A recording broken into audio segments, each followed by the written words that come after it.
Hello again. My name is Marcus Davies. I'm a professional mix engineer. I also produce, songwrite, record, all this stuff.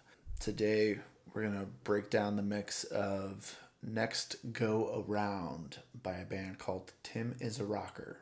All one word, Tim is a rocker. These are good friends of mine. I did record this project.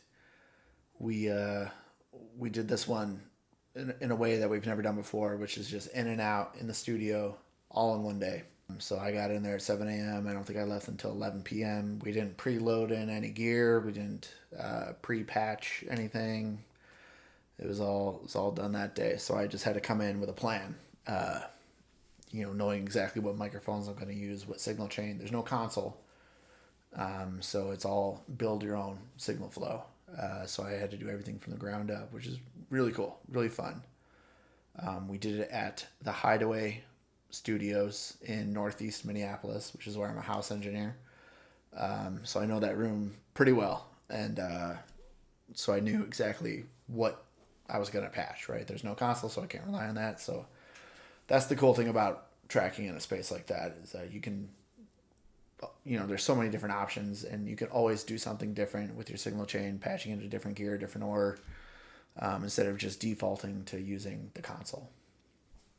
Although, on this day, I would have loved to have a console because we did a full drum kit, guitars, bass, vocals, all in one day, so that was a lot of setting up. I would have loved to have a console. Anyways, yeah, so these guys are good friends of mine, so I knew how to approach it. When I heard the demo of this, it's very much got like a live punk rock kind of a feeling, right? Just like a live band performance. So this didn't need to be produced. There's like no production elements on it. We didn't add keys and strings after the fact. There's nothing like that on this. So I found out that the drummer actually wrote this song. So I knew that he was going to be probably the most prepared out of any of these guys. So I said, this song has great energy. You guys know what you're doing. Let's play it all live together in one room with no click track. And I think that'll be the best way to serve the song. Because I know the drummer. I know who he is. I've worked with him a lot. And I know that he's going to lay back on the verses and he's going to push forward in terms of tempo on the choruses, which is great. And that's exactly what this song actually needed. So I knew putting him on a grid would be a disservice to the song. So we went in thinking that was going to be the case. Okay, we're going to track drums, bass, and guitars, and maybe a lead vocal, if it's a keeper track or not. Maybe it's just a scratch, but we're going to do everything all at once. Put everybody in the same room. And so that's what we did. And then, we did a couple little bit of overdubs, and then we were able to walk out of there with all of the vocals, everything recorded. I mean, nothing happened after the fact, which was great. In and out in one day. That was a hell of a day, but we got it done. The drummer brought in his own drum kit, which, this was like one of the downfalls of the day because it's a good sounding drum kit. It's fine. But if we had the time, I would have loved to, spend more time with that kit. Swap snare drums, play with different tones and tunings and all that kind of stuff. But we just didn't have that luxury of time. So we knew that this was going to be kind of fly by the seat of our pants. So I was prepared as much as possible. And, we just had to fly pretty quick.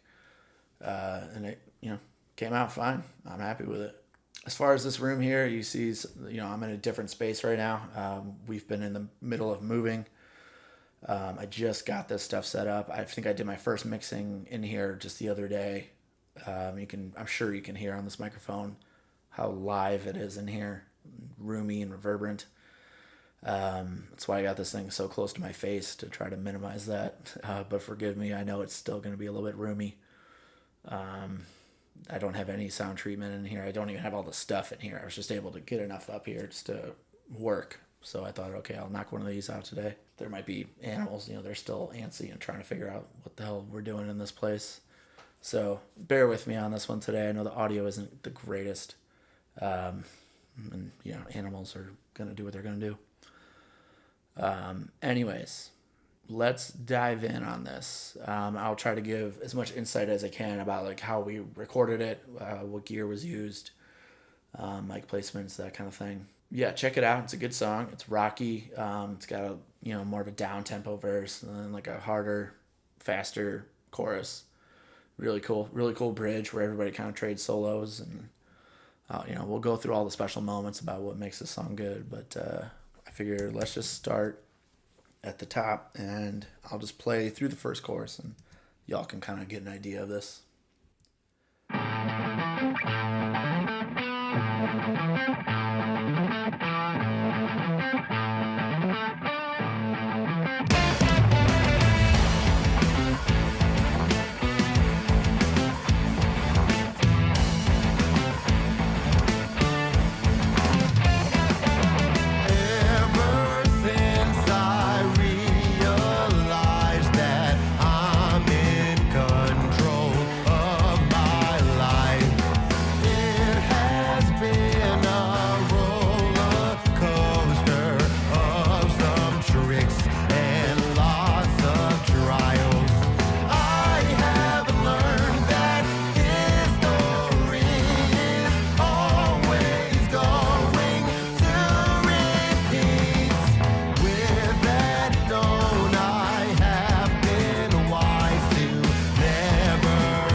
Yeah, get it? Everybody got it? Understand where we are? Cool. So, yeah, let's dive in. Let's start with kind of how our focus was that day, at least as far as starting goes, which is the drums, the foundation of any good rock song. Okay, like I said, he brought in his own kit, which was good enough.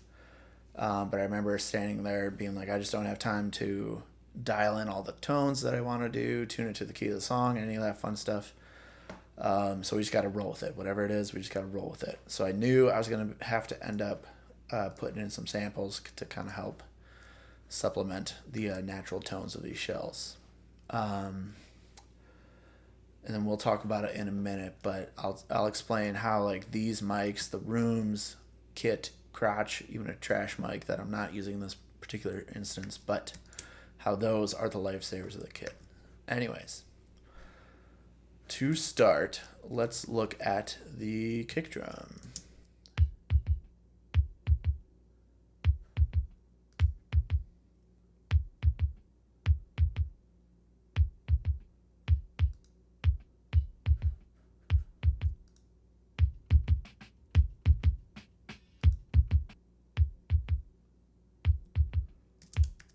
Cool. Yeah, this kick drum was a AKG D12 VR. And what's really cool about that model of the mic is it has a switchable EQ curve on the mic itself, which is great for kick drums because I used the one setting, which was a boost in the low end, a dip in the mids, and then a boost in the top end for the click. So for like a rock drum sound, I mean, there's almost no better mic for a good kick in like that. So that's what this kick in mic is. So I don't need to do a lot of debleeding. It's in there. It's pretty well isolated. You're going to see this a lot throughout this session, but Shep's omni-channel distortion, so I have to EQ it less. A little bit of filtering, rolling off 9K, 40 hertz and below, a little bit of a resonance at 24 dB per octave. This is not a hip-hop track, so I don't need all that massive low-end credibility. So rolling off at 40 hertz, that's fine with me. That's totally fine. And I have a kick out that's more for the subs anyway. So this module in particular, like this third mid band up here, I remember Andrew talking about this. He said that this one's really modeled off after the Neve 1073 EQ. So that's what this broadband is. Basically, I'm doing that exact move that I would do on a 1073, which is 7.2, I think, on that EQ. But a little bit of boost up there just for that punch. Taking away 250-ish, which is notorious for a kick drum, not touching the highs. And then we were just doing like a dB of compression. I don't need that much. But yeah, I believe this is almost exactly like I was doing it on the actual 1073 mic preamp that I used for, I think, almost all of these drums went through a Neve preamp. But yeah, so like, that would have been 300 or so. And then there's 7.2. So pretty much almost exactly what I probably already did. But that doesn't need that much, especially paired with the kick out, which again is going to be silencer, doing more debleeding because this one is on the outside. So let's see what that's doing.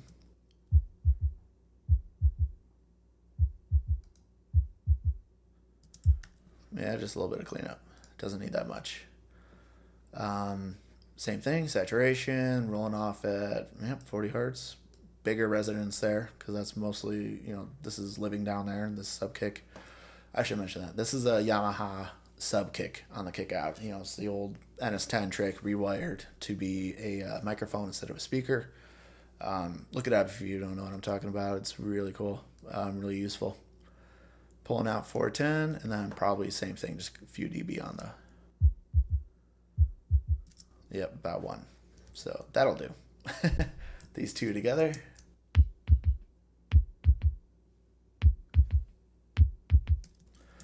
Cool. It's cool, but it just needs more oomph, more, and with this drummer in particular, it just needs more consistency, punch, edge, strength, and mostly consistency. So for this kick drum, I really am relying more heavily on the kick sample than I would normally, or more than I would like to. But here we are. So I have that. Whatever that, Green Day. I think that's Green Day. Just something real tight and punchy, like punky more than metal.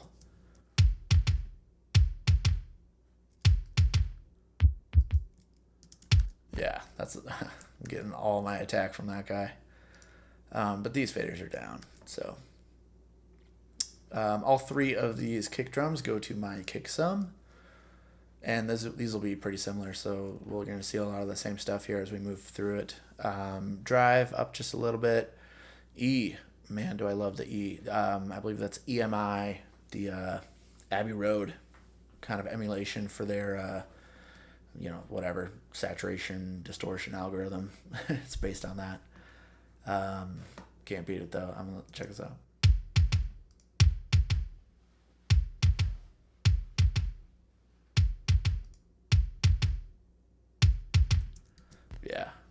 Yeah, size. It's all about size. Here is my actual subharmonic stuff. This is a great tool from Plugin Alliance, Brainworks. This is what's giving me a little bit of low-end extension. So if I'm not getting it from a sample or the sound itself, this is a great little tool just to kind of help fill out and just reach a little bit lower on the low end there.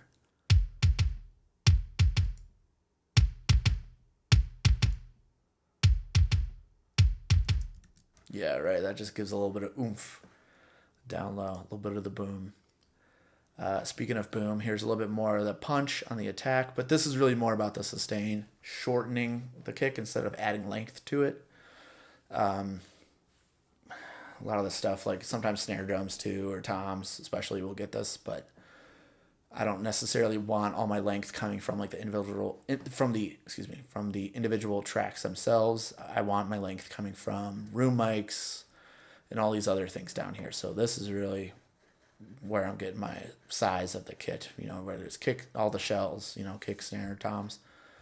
That's the magic down there. So we'll get to it. But this is here's a with and without.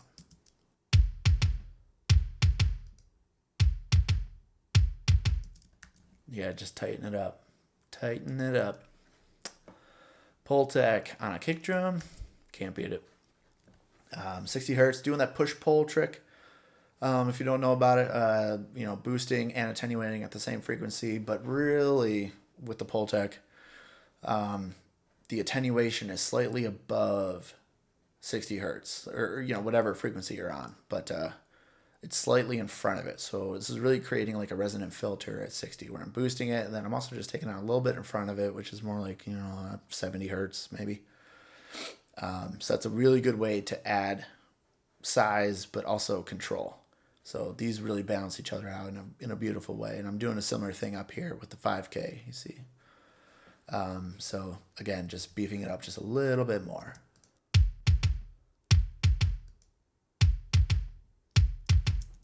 Yeah, that's just making it sound more like a record in it. And I'm not doing anything down here, just rolling off at 30, and that doesn't matter up there.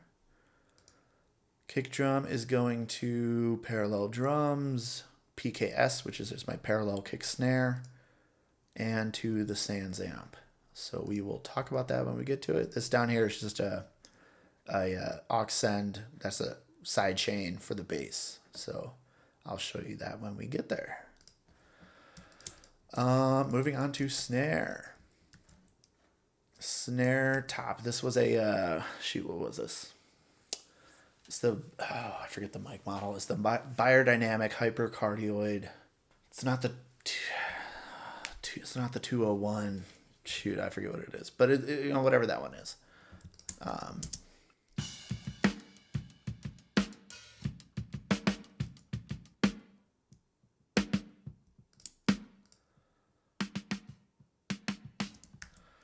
Silencer, snare top, great gate, a little bit of debleeding, love it. Shep's arming channel, again, same kind of thing. You'll see this a lot. Adding harmonics, so I don't have to EQ as much. A little bit of filtering, roll off the super top, even though there's nothing up there. 70 hertz and below, a little bit of a resonant filter down there just to give it a little more oomph. EQ. Boosting again up around near 7K. I love this this feature here, this little dip, another resonant peak kind of thing. Pulling out nasty 500, and I bet I'm not even touching this compressor. Yeah, it might tickle on like the hardest hits, but that's it. Snare bottom, same thing. Except here I have the ghost note selected, so it just kind of like lets more through. It's way better for snare bottom. Check this out.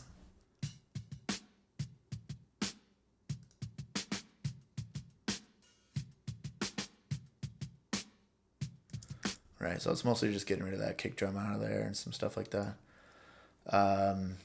Same thing, saturation, rolling off the bottom around 90, another good resonance, get a little bit of boom in it. Yep, 90, 100, just kind of boosting that, pulling out again 500, and same thing here. Yep, not even moving. Loving that. I would use the gate on here. It's a good gate, but if this has a de-bleed feature, that's why that's there, and I'm not just doing it in the plug. So these two together.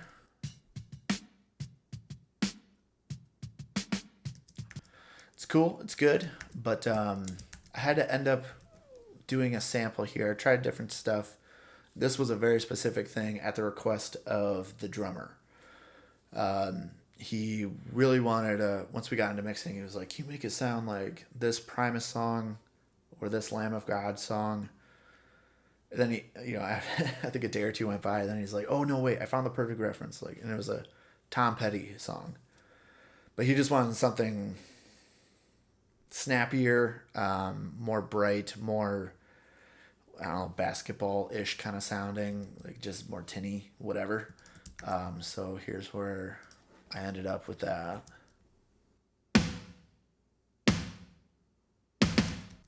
So it's a blend. That's mine. I always love just adding that width and size to the snare drum, especially in a rock thing. But that ended up doing the trick there.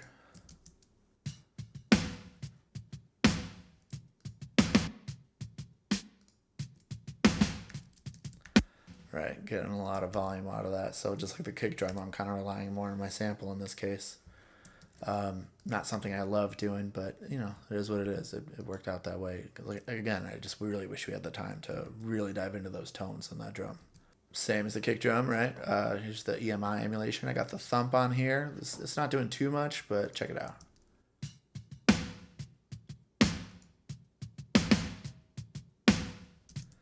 Yeah, a little bit of size, a tiny bit of length, maybe. Just kind of bringing up the room part of it. Oh, this is unique. Like, this doesn't live in my template. I wonder why I did this. Looks like I'm doing just the smallest amount of drive, yeah.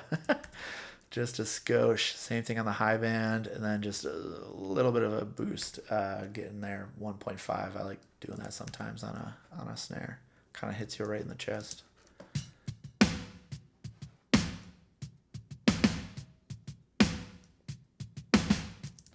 Wow, so this is a very powerful little guy. I mean, that's doing a lot with so little. That's surprising to see. I really don't know why I went for that. Instead of just, I don't know. Similar thing, push-pull, adding weight to it at 100. A little bit of crack on the top there, and call it a day. Wide on there, too. Pretty wide up there. I love that area. 8K, 7K on a snare drum. Really cool. Okay. Toms. Let's look at toms. He had one on the rack, one on the floor. Let's find a good spot here. All right. This will do because you can really hear it fully develop. Cool. Pretty normal. Again, not the greatest sounding toms in the world, but you know, it is what it is. So I don't even have to show it to you. You already know. Silencer. A little bit of D-bleed. Love it. Into, you guessed it, another one of these guys. Saturation, so I have to EQ less. Thump right here. Pretty good resonance at 86. At only 12 dB per octave though, so not too steep. Boosting that stick attack at 6K. Taking out some of the awful mid-range at 2.9. Taking out more of that ocean sound at 600. And then adding a little bit of body into it. And the compression, we might be doing a little bit. A little bit is correct. And I bet this is damn near the exact same thing, but slightly different EQ points. 5K, 2.7, more like 500. And 100 hertz, and I bet this is a little bit lower. Yeah, 80s, same thing. Oh, a little more steep of a thing. Thumping it, and then did this change at all? Maybe. All right, less deep bleeding on this one. Cool. Cool. But yeah, I just needed to add a little bit more size. So that's what then I put in samples.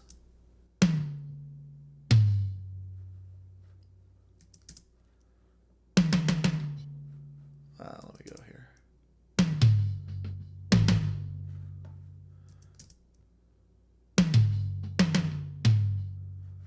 Yeah, that helps a lot, doesn't it? That helps a lot. So rack tom replacement. I have a gate going into trigger, which I don't know why I didn't just use that gate there. I'm sure I just clicked and dragged it over. Whatever sample that I thought was kind of in the ballpark of the kit he had. So we're just going with that. And then, yep, you guessed it. A little bit of saturation here. Boosting a little bit of stick attack at 5K, taking out a little 500, and adding a little bit of body around 100. No compression, no nothing else. And I bet Tom 1 is similar. Oh, it had enough attack already, just need a little bit of weight. Yeah, there you go. So that makes a big difference right there. Tom Flams. Tom Flams. This, I think, is just at the end here, yeah. Okay, this didn't actually happen. This did not happen naturally. I created this.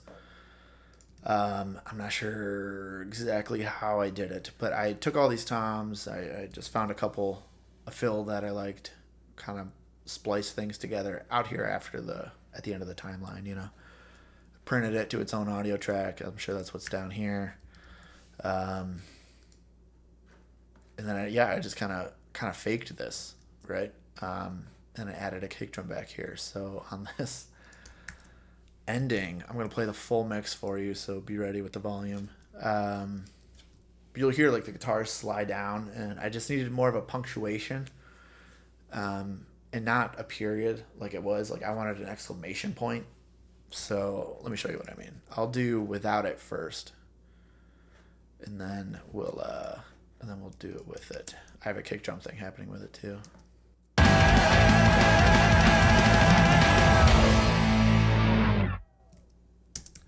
Versus.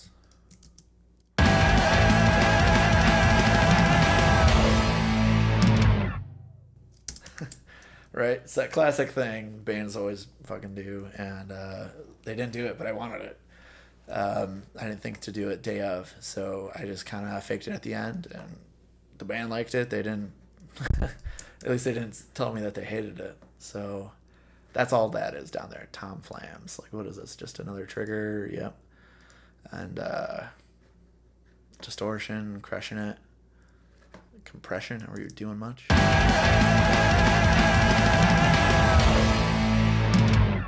A little bit. Yeah, just kind of beefs it up, add some size. I like it. I'm with it. I'm feeling it. Picking up what I'm putting down here. Okay, let's talk about this tom sum, which again is going to be pretty similar to the other stuff. Classic decapitator. Mixes down a little bit. That EMI, love it. There it is, similar to the kick, just like shortening it up, taking away the length, especially in the trigger samples. You know, those can ring out quite a bit, so then taking this way down really helps.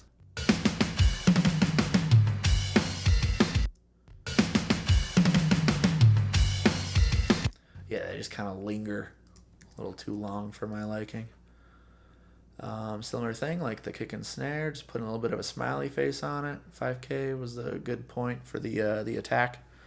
And then I'm pulling out that 10K up there. Which, by the way, if you don't know, it's like these three are connected, right? Boost and attenuate for the low end. These three are connected. The bandwidth only affects these frequencies, and this is your boost for it. The attenuation is only for this over here. So in case you don't know that, you could be turning this up all day. You're not turning down 5K, you're turning down 10K. I forget where this was, but it's probably something like that. This is going to parallel drums and the Sans amp, so we'll talk about that stuff in a second. Oh, it gets a little bit of reverb. I should have talked about the reverb with the snare. I mean, you get it. It's fucking reverb, right? A little bit of filtering. This is really good for drums. Just puts it in a room. This is less like a reverb, more like a room. So let me play a part.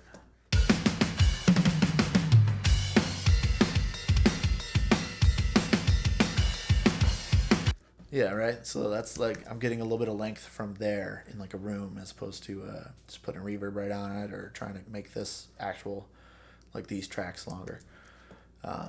Getting length elsewhere. So that's it for the shells. Now we can move on to hi-hat. Pretty simple stuff. I believe this was AKG 451 for the hat and ride. Or it might have been the Loudon Audio little pencil condenser like this. I forget what model.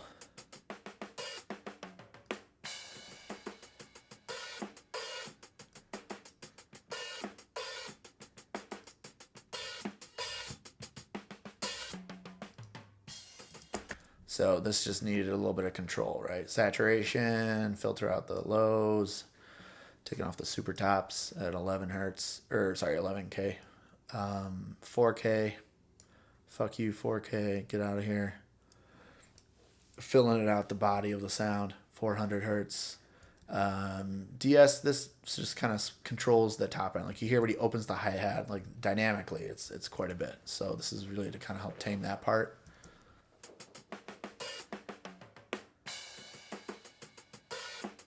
Like you see it You see it opening up and really light up when it's when he opens up that hi-hat. This probably isn't doing anything. 60, yeah, that's nothing.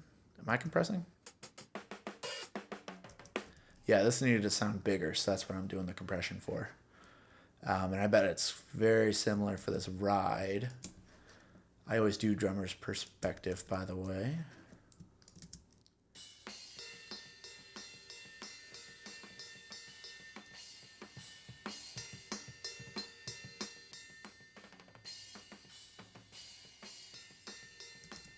Yeah, similar kind of thing. Less compression on this, less distortion. This is, bells can get a little bit tricky and they can really kind of cut through.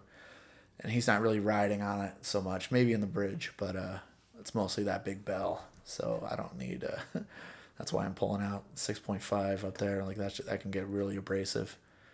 But similar kind of thing that we're doing. I'm really loving this Sheps Omni channel plug, man. This is really a great channel strip. Yeah, I use it a lot.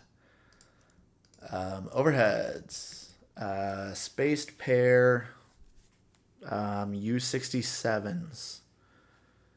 Yeah, U67s, maybe like 5 feet away from the snare.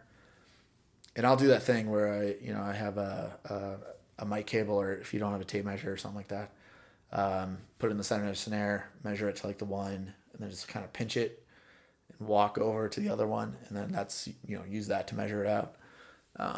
That works quite well. So I did that just to make sure. Snare's the loudest thing of the kit, so I need that to be in phase. And that's how I get my overheads in phase right there. Yeah, so I played around with this a lot. I really thought, since I have the hat and the ride mic, I can get away with just picking one of these overheads and just having that as like a mono. So I definitely played around with that in the mix. Then I was like, it just doesn't have the size needed for like a big rock thing like this. So I ended up having to do what I normally do. I do have them tucked in a little bit at 70% pan. That's because the guitars are at 100, and cymbals eat guitars. So I just wanted to help bring it in a little bit so everybody can live nice and happy in their own place.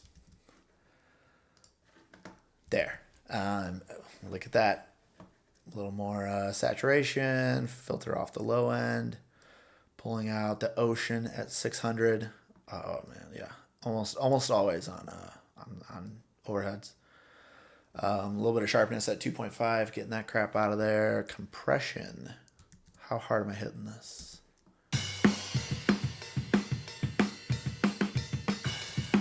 All right, so not that hard. Same thing, like the hi-hat and the ride, just controlling the top end on the super, super loud stuff with the de-esser. And that's it. Let's do a quick before and after for both of these overheads with these guys.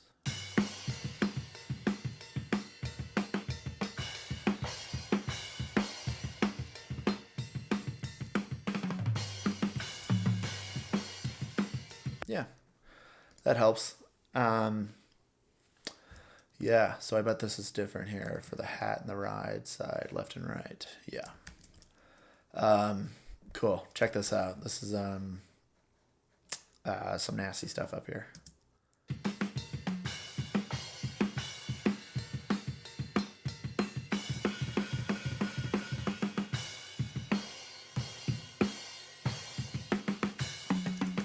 Yeah, it's just be careful doing this. If anybody's going around and, they're soloing up this frequency right here with this EQ and they're just trying to find, nothing sounds good like this. Nothing sounds good. So everything's going to sound bad. Don't just be pulling it out so you have 18 of these where you're just like, I'm just pulling out the bad stuff. Just be light-handed with it, because you really don't want to do more than 3, 4, 5 of these. And I'm not doing that much, right? That's only 3 dB. This is less than 9. 6, yeah, same things here. Yep. Just go around and listen and just grab what's actually bad, because especially on the ride bell that, that can really be a pain, but that's part of the sound. So don't just filter out everything, because then you're gonna, with this weird comb filter, just mess, and you're just gonna be carving too much. So be careful if you're gonna do something like that. And these are also going to my parallel drums. That's the overheads. So fun. Crotch. What is crotch? Crotch is, I believe in this case, it was a Sennheiser 421, pointed at the drummer's crotch, maybe more accurately like his thigh or his knee or something, but it sits over the kick drum. It's coming in from, in between the rack tom and the floor tom. It's just coming in at the drummer. This is a flavor mic. This is a fantastic trick. The microphones like this that I'm about to talk about are the key to getting a good drum sound. It's the flavor mics, because nobody ever listens to a snare drum like this from right there. Nobody's ever going to do that. So a snare drum sounds like a snare drum from feet away when you hear it in the room with some distance between you and the drum. Even as a drummer, right? Like that's 2 feet from the drum itself, as opposed to inches that we put that snare top mic from. Microphones like this are the key to like really gluing a kit together and making it sound like a cohesive drum kit in a room in a live performance. This is the best. These little tricks like this, because like I said, we did not have a lot of time this day to really play with drum sounds. I would love to spend 3 days getting the best drum sounds ever. We do not have that luxury. So I knew I can always put a trigger on the snare top or the kick in or the toms, whatever. But when it comes to capturing the kit, it's microphones like this that's going to save my ass. So I know, okay, that might not be the best snare drum in the world, but if I can get a good sounding kit using this stuff, then we'll be good.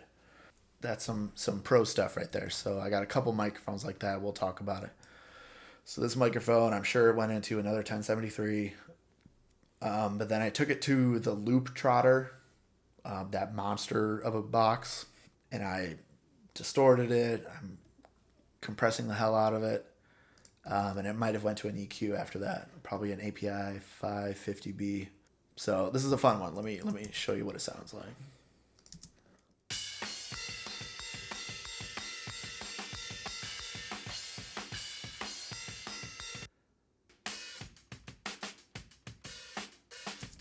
It doesn't sound good on its own, but it does a lot. So let's look at what this EQ is doing. Just taking out the harshness at the top. That ride cymbal really was fucking my shit up.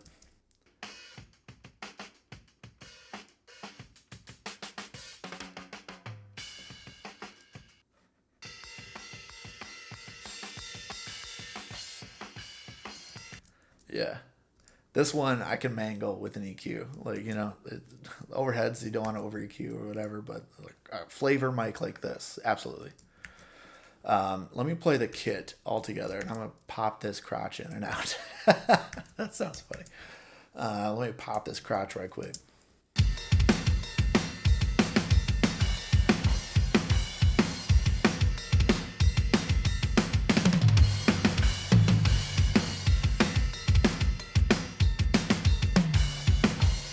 Right? World of difference, man. And that's not up that high. It's at -7. That's my fucking lifesaver right there, dude. I mean, the crotch is where it's at. It's all about the crotch, dude. Working with the crotch is what I have, a kit mic. I don't have a good name for this one. It's just a kit mic. It's exactly that. This was a U47 out in front of the kick. Probably about eye level, maybe chest level, standing there, but it's feet in front of the kit. So again, this is just like a full kit capture. So here's what that sounds like on its own.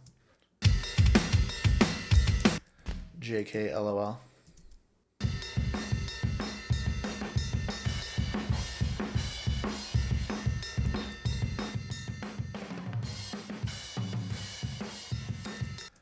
Yeah, I didn't need this one to be too crazy. You could hear a big volume dip when I put this guy in there. This, I'm sure, was going through the other side of the loop trotter, unlinked. But again, same thing, distortion, compression, to squash the hell out of it. Let's see what this is doing. I got some compression, 2-to-1. Probably not doing that much. Yeah, just kind of about 4 dB or so. EQ pulling out 3.5, a little bit of harshness up there, and I'm pulling out again about 600, the ocean. A little bit of boost in the low end, filtering at the top. So normal stuff. Let's do this. Let's pop these two guys in and out and check this out. With just these two flavor mics, not the room mics, not nothing else, just crotch and kit.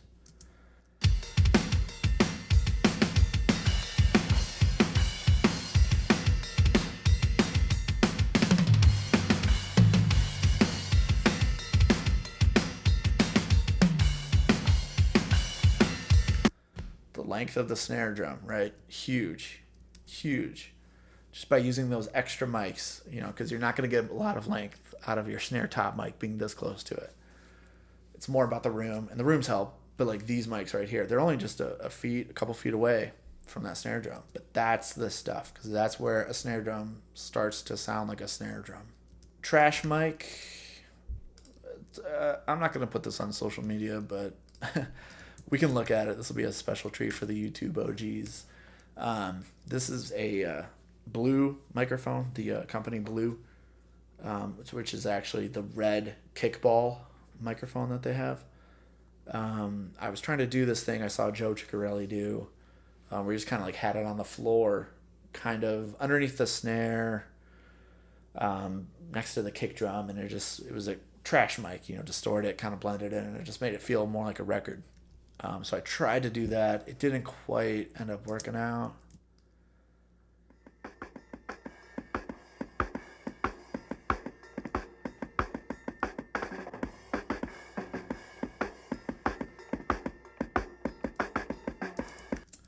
Yeah, it just felt a little too hollow, and I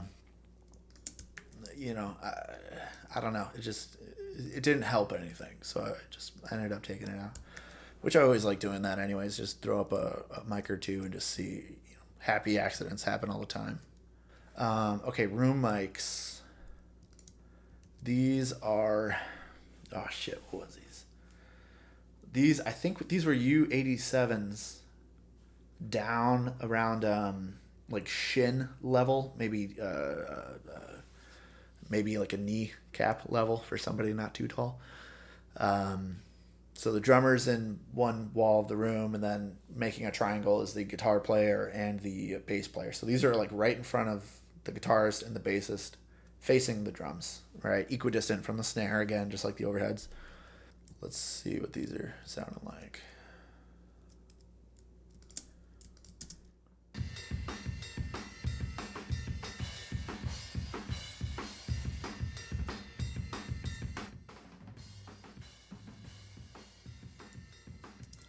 Wow, it really took out a lot of gain there.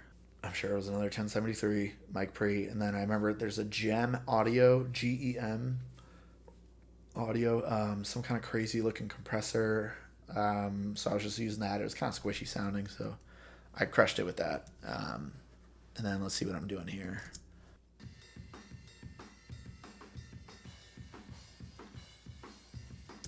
A little more. This one I remember. I'm looking up blowed up drums. There was some preset in here. It might be by Andrew Sheps, maybe not.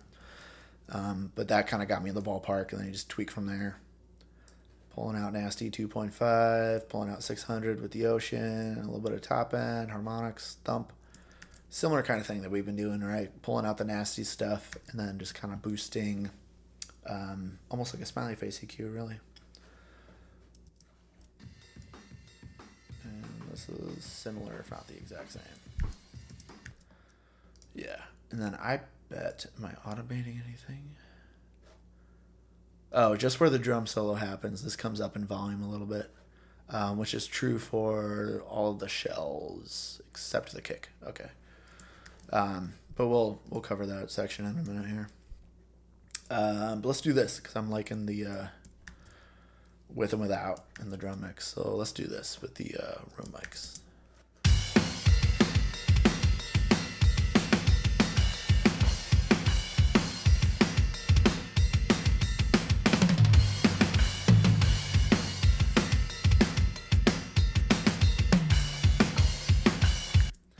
Yeah, again, like a lot of it is just like the length of the snare. That's such a big part of it. Um, yeah, getting that distortion, a little bit of compression, just kind of bringing up those lower quiet details about the kit in the room. Loving it. So off of the big live room where everybody was tracking in the hideaway, it leads to the kitchen, which is all just tile floors and hard walls and stuff like that. And there's this nice big window that leads outside. So right in front of that window, I put a pair of Neumann 184s, little condensers, and XY pointed up at the window, probably about eye level. And I used that as my drum room, like a far room, a chamber, anything like that.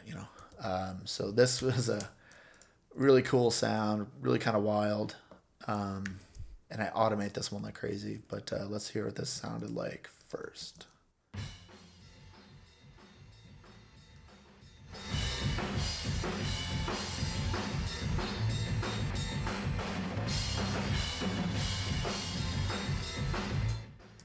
How cool is that, huh? How cool is that? And just a little taking off the super lows, highs, little smiley face thing in the middle. This is probably the exact same. Yep. Love it. Love it. So fun to do shit like that and then just kind of blend it in. And this is really like the magic of finding the right moments to automate stuff like this. Like you see it blasts up right here in the intro, comes down in the verse, even more in the chorus, just to because the chorus is crazy. I don't need a big roomy thing. That'll get a little too swimmy and chaotic. But all these little transitions where it comes up and just adds flavor. These must be drum fills. Let's look at some of the stuff. Like this intro part is so huge. Are you fucking kidding me? The size of that snare? Come on now.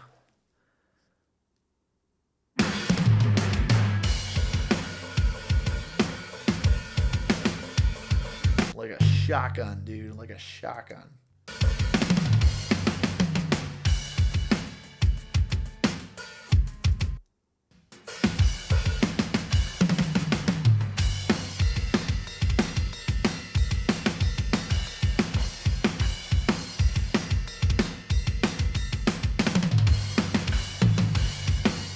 Yeah, just like that little bop bop on the snare. Like this is really about like finding those snare drum moments and emphasizing that, leaning into it. So really paying attention to the clues that are kind of in there, in the arrangement, in the performances.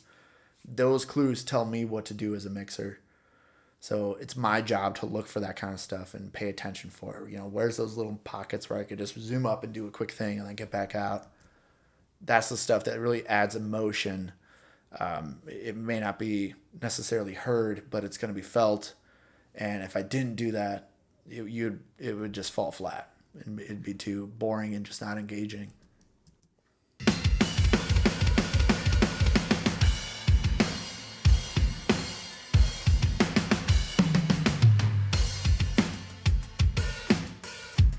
Yeah. Oh man, I love it. So cool. Right at the end here.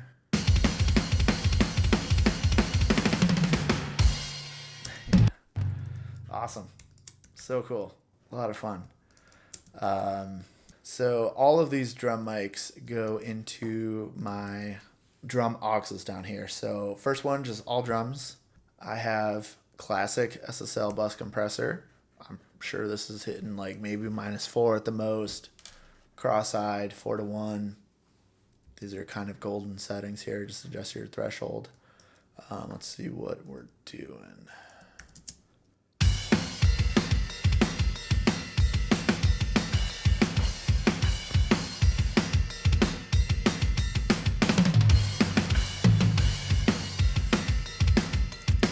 Yeah, that's good. You could just kind of feel it squeezing, just kind of pumping a little bit.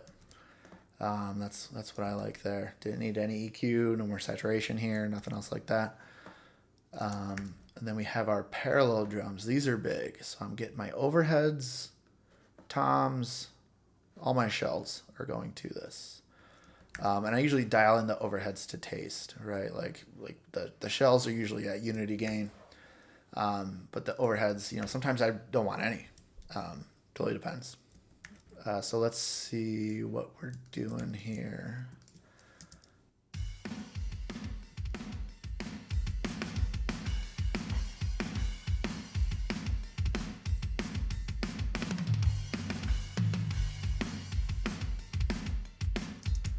Yeah, does not sound good on its own, but let me pop it in and out of the mix and then we'll see.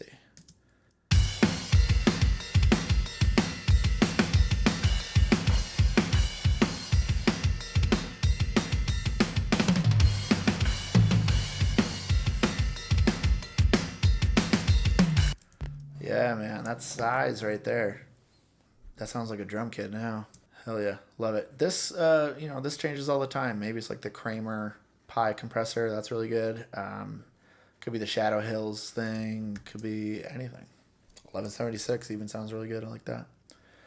So I'm not doing a lot of compression on these drums. I'm realizing.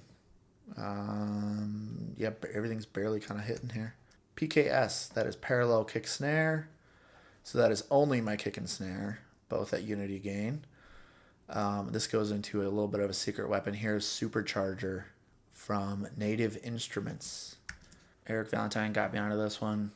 Super cool for kick and snare. Again, it's going to be like the same thing where it's not going to sound good like these parallel drums, but the blended in, it's everything.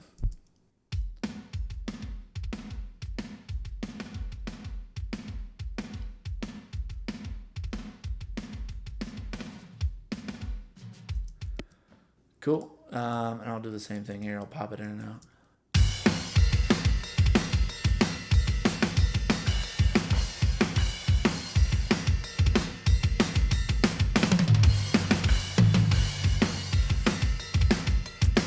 Huge, right? This what this really does for me is just it keeps the impact and the presence of the kick and snare consistent in your face, and you never lose the groove. You never lose, the strength, the weight of the drums.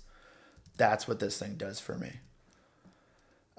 This is less about the tone or the sonics of it, and more about the feeling. Like this is just locked in.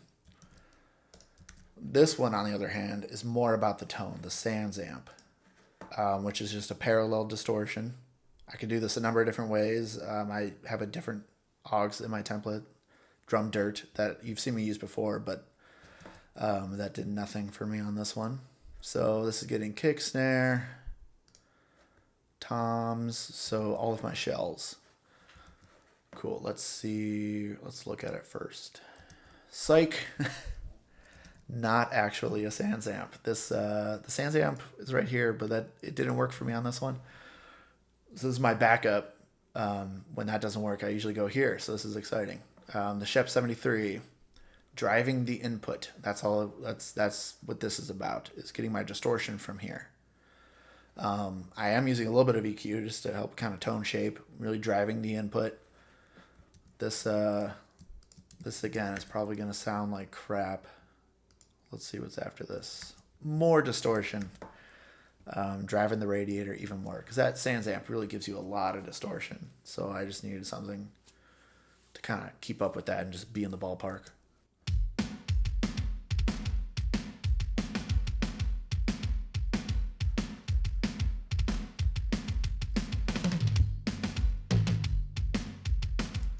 Yeah, doesn't that sound gross on those toms? Like bloom, bloom. Like it's not good. But again, let's see it in and out of the mix. I'll kind of find a tom part here.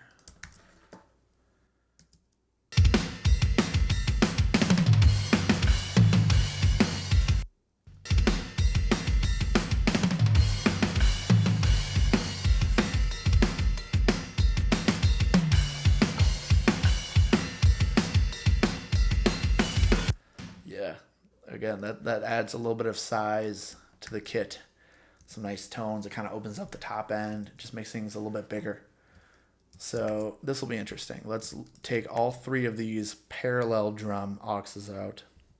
And now we're just listening to like my main drum aux that everything's going to. This is going to be startling. Let me pop them out. Let me get going first here.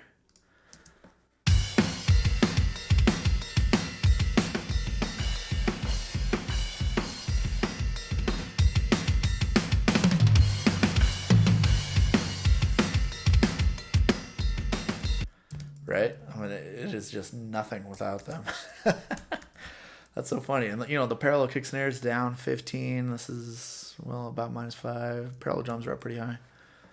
It's just crazy. It's insane. That's everything. It's all these little parallel stuff. So not relying on one thing to do everything. I'm just, you know, using all these different flavors, different techniques to kind of get what I need and pull out of it and just kind of make it happen. If it's not already doing it, I just need to find a way to make it happen. All 4 of these drum auxes go to my drum sum, which we have, ooh, interesting, curves.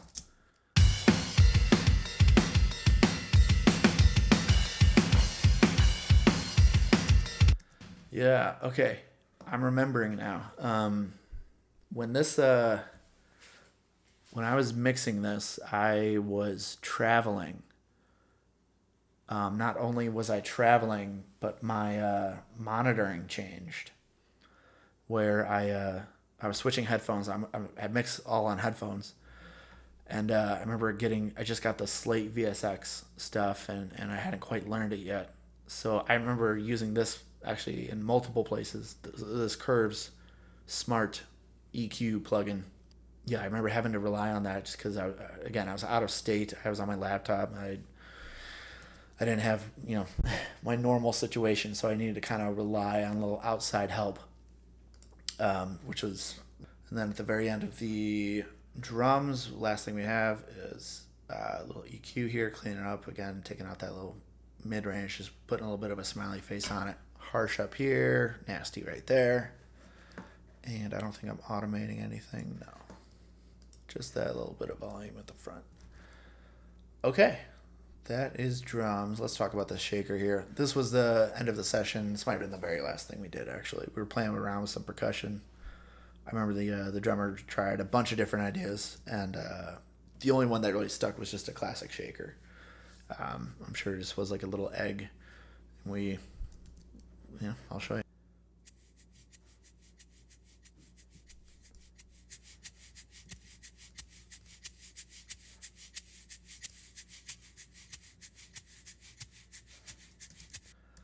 So this really just kind of helps things chill, right? So I'll pop it in and out. It's really one of those things that's like not really heard.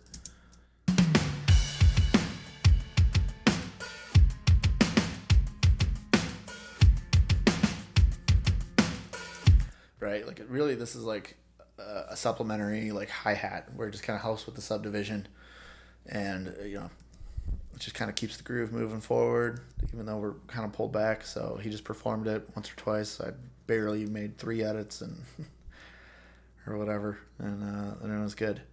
This is going to here, and this is doing nothing. So that's it for my drums and stuff. Did I show you the reverb? Yeah, it's just a room, and this is just, you know, all my reverbs have that in front of it just to help clean them up. Let's move on to bass. We'll come back to all this stuff here. Let's look at bass. So the bass setup was, I knew I wanted to have a lot of flexibility with the bass because I know the bass player and I know things might change multiple different times throughout the process of the whole production. So I grabbed a DI, this one here. This is a DI straight from the bass. I have another DI after the pedals, and then after there we sent to a bass amp as well. So what I recorded was a DI, the pedal board, and the amp. I did not end up using the amp, so the amp is gone. I did something else, which I'll talk about in a minute. But yeah, I just knew I wanted a lot of flexibility. I didn't know if we were going to have to re-amp later, which we kind of ended up having to do. So I'll show you what we got here. So that first DI, which is straight from the bass, is all my low end. That's 100 hertz and below, just about. And then that second DI, which is after the pedal board, is my mid-range and everything above, right? So 177 up to 3K, so yeah. There's nothing really over 3K that I want anyways. It just gets scratchy up there. So one thing at a time, let's look at our bass low right? 100 hertz and below. I should mention the point of me doing this is for the compression, because especially with the bass, they can be up high, they can be down low. The compression is going to react to whatever you're giving it, and it's always going to be different, and it can be really hard to control a bass accurately like that. So what helps, what a lot of the top guys are doing, split out the bass. So even if I only had one DI, I would just duplicate the track and then do the same thing as I'm doing right now, which is treat one as just my low end, 100 hertz and below, and the other one is basically 100 hertz and above. And that seems to work well, because then I can handle my compression way easier, and I have more control, and I can make it do what I want it to do. So here is just the low end.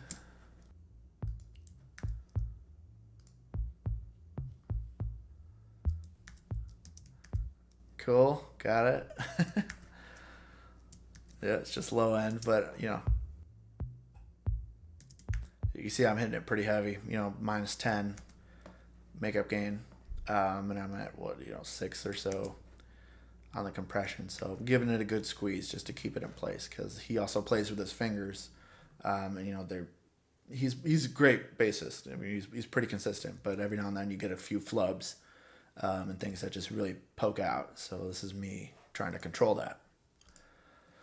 So with the bass low, here's our bass high, right? Everything, 170? Because this is not a perfect roll off, so there is still information in there, in that gap in between the two. So here's the same thing here.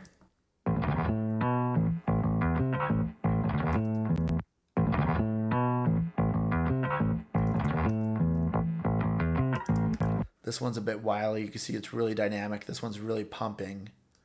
So yeah, this is what I had to do, which is, I don't always have to do this, but certainly in this case, I there was no way around it, because without this LA2A, this gets too pumpy.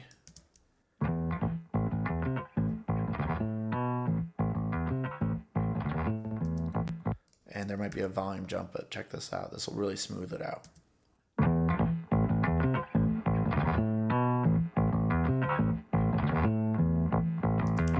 Yeah, this LA2A is really saving the day on that bass. Hey, there she is again. This is fun. This is really great mid-range, either 700 or 1K. It's usually one of these two if I'm going to use this on bass. I remember going back and forth between them. You can never have too much mid-range on a bass. So a little bit of distortion, a little bit of this up here. The top end is too clicky-clacky on this bass, so I didn't have to touch that.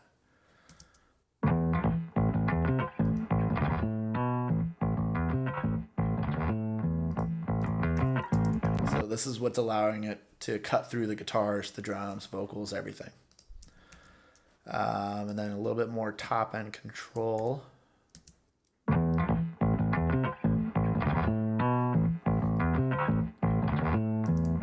Yeah, just every now and then you get something a little bit wily shooting off up here. So that's what that's about. Bass pedals. So this, you can see it's only in certain moments here, right? Just certain riffs, certain licks, fills, all the fun stuff. So this is not playing all the way throughout, although I did record it all the way throughout. What this is, you see Big Muff right here. I have here a Electro Harmonix Deluxe Bass Big Muff pedal. So this was my amp sound, my dirty, my crazy distorted fuzzy thing, which I just need to blend in at certain moments. So I don't need it through, I don't need it in the verse.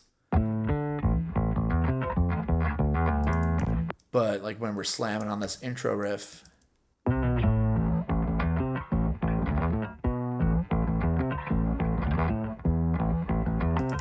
yeah, it just puts a little bit of hair on it, right? I mean, that's all we're trying to do here.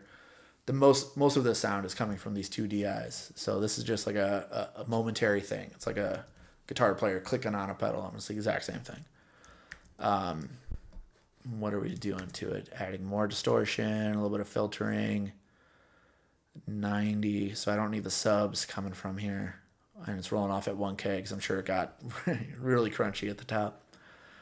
666, fuck yeah. Just a little boost up there. 666. Oh, so cool. Didn't know that about that.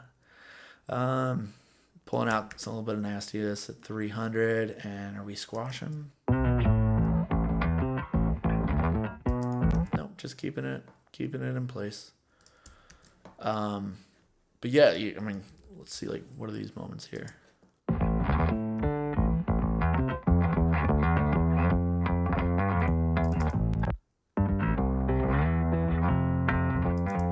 Yeah, just looking for the little moments.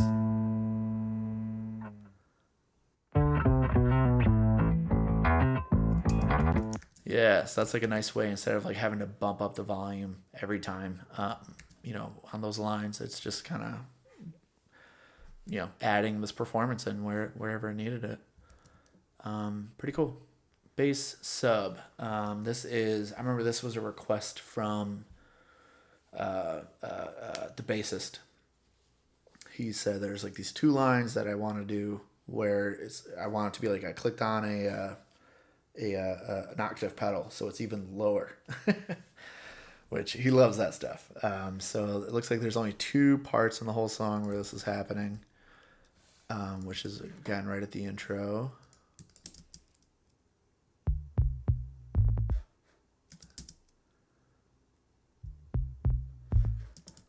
Yeah, so same thing.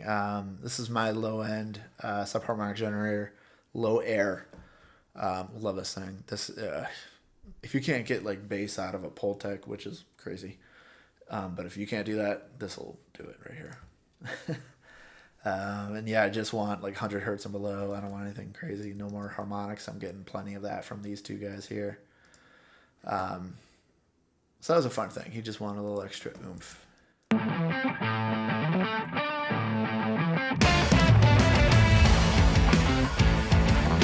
Yeah, really making that a moment.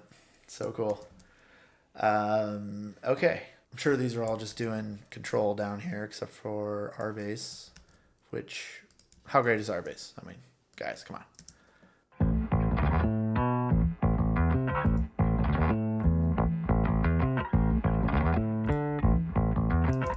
Yeah, man, beefing it up. Let's see, what are we doing? We have a gate, we have saturation, help it cut through, a little bit of filtering, 35, that's where we had the kick drum, up at 8K. This could be lower. This could be down at like 3K. Yeah, the gate, the de-esser. The de-esser, this is a really pro tip here.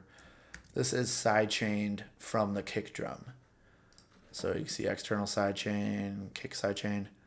This is only dipping 60 hertz and below as a low shelf when the kick drum hits. This is me choosing that the kick drum is going to live at 60 hertz and below. It's going to win that low end battle between the kick and the bass.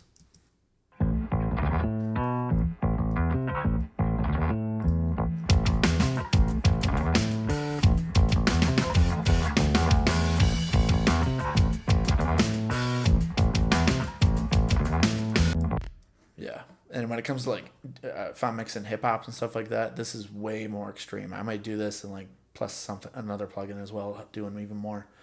Because only one thing can really live down there. But this is not like a hip hop song where it has massive low end, and I don't need all that credibility down there. So dipping it down 6, maybe 9 at the highest. Yeah, that's great. Additionally, we are boosting 700. Can never have too much mid-range on a bass, especially like 700, 1K. Pulling out a little bit at 300, and then creating a little bit of a resonant peak up at 2.2. 2.2, and I bet we're lightly touching this compressor.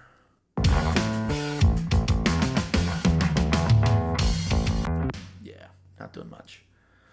I can turn these drums off. Soothe.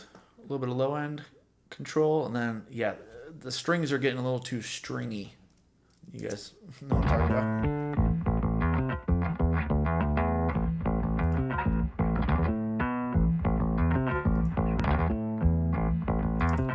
yeah, just, the fundamental down here is getting a little wily.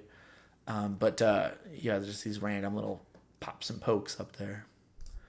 And here we are again, controlling even more of those pops and pokes. You can see I'm bypassing the lows and just focusing on the highs.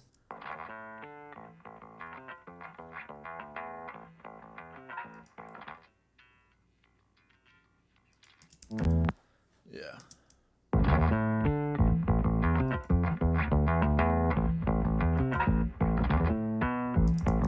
Right. It's just getting a little too sharp and pokey and tacky.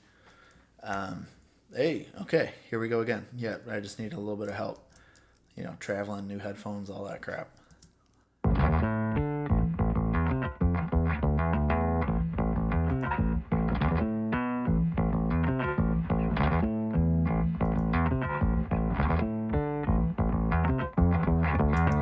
So it's giving me a little bit of boost down here, but it's really more about like this 2 to 5K range where all that stringy stuff is, like just pulling that down. And then here's a little bit of that resonance right around 200.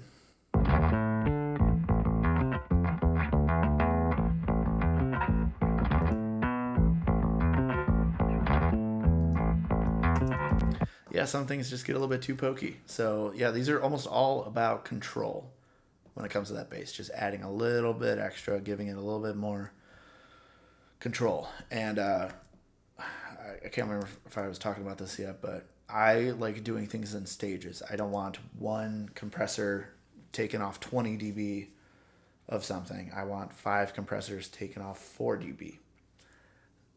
Your computer will thank you. You'll have better headroom. Everything's going to react nicer, less artifacts. Everything's just going to behave a little bit nicer. Hardware, you can probably slam a little bit more, but when it comes to the software, chill. So that's what we're doing. We're controlling it in stages. And it, turned out fine to me.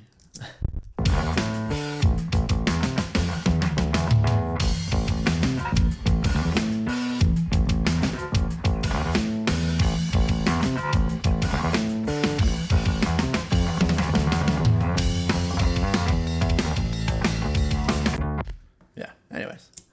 Moving on to guitars. Standard with a big rock song like this to double track guitars, even triple, quad, whatever. The best thing we did was change things when we added a new layer. So here, orange on the left, yellow on the right. I believe the orange here was done with the Explorer, and the yellow was done with an Ibanez. I forget what kind, but just humbuckers, something. So these were different. Additionally, the amp settings, when I went to double this, I tweaked the amp as well because one was just more bright than the other, and just kind of leaning into it and just making them different. So that was a big thing. I grabbed the guitar setup was a DI, a 57 on the right speaker, and a Biodynamic M160 ribbon on the left. Additionally, like the throwing up a trash mic, crotch, something like that on the drums, I had a Sennheiser E609 in the back of the cabinet, and we used our secret weapon up at Hideaway Studios, which is the Nailer amp. It's like this boutique-y combo amp, super good. Yeah, that amp is just kick-ass. I mean, it sounds great loud. It takes distortion. It's amazing. So that's what we were running through. The microphones never changed, but I was changing the guitars. I was changing the settings on the preamp EQ, which was a Aurora GTQ. Is that it? Yeah, GTQ. It's like a Neve 1073. Slightly different EQ on it, but they rip. They sound great. So that's what I was using. Yeah, just doing whatever I can to make things different. Again, if we had more time, I would have loved to set up a whole nother rig, maybe a couple more to really have different sounds. But that's the biggest tip: is if you're gonna double track, change up anything, because if you don't, then you're just doubling up frequencies, the same frequencies, and it just won't give you a nice wide image. So change the guitar, change the amp, the microphones, the preamp, any gear, anything you can. Even if you're stuck with the same stuff, change pickups. The go from the neck to the bridge to all of it. If you only have one guitar and you can't really do stuff like that, have the bass player play the double if you can. Tone changes in the hands like crazy. So do whatever you can to switch it out. That's all I'm saying. Yeah, so here's the Explorer. And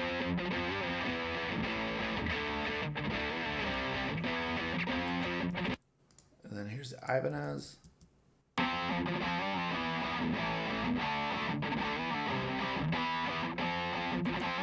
Right, so it's kind of got like complementary gaps. Like if one is a little more of a smiley face, the Ibanez is a little more nasally and just kind of, a little bit more aggressive and snarly. But together,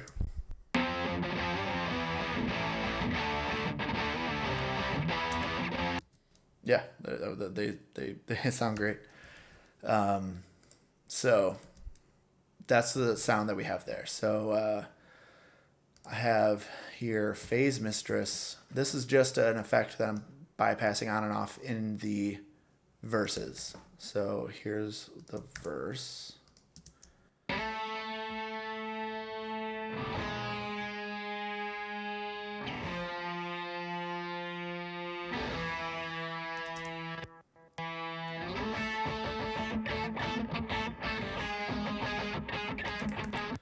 Cool, right? I mean, it's wobbly, it moves, it's swimmy. Because he's just he's just doing footballs on octaves, So this is very much a background part. Middle ground, maybe. So he's stepping back on the verses so everybody else can step forward and stay there. And then there's room for everybody. And then he comes forward on the choruses. But I just want a little bit of swimmy. I don't want these to be the same either, these phasers. Because I just don't want them to line up. I just want them to react a little bit differently. So we're really just kind of floating there. Yeah, and then they pop off on these choruses.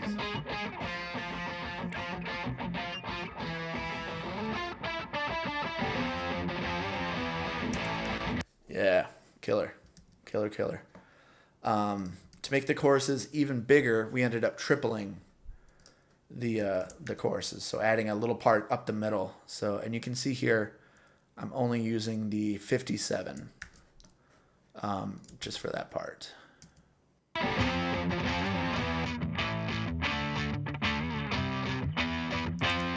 Right? Sounds trashy. Just, it's not necessarily good. Oh, shit. Okay. Doing like a Queens of the Stone Age thing, running the guitars through a bass amp. That's cool.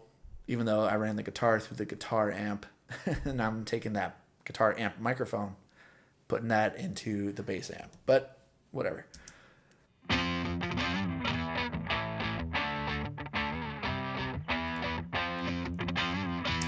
So same thing. I just cleaned it up. I made it a little less aggressive on the amp itself on the tracking day.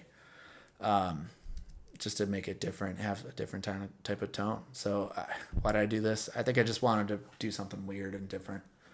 I don't think I even tried anything else. I think I just was like, yeah, let's fucking put a bass amp on it.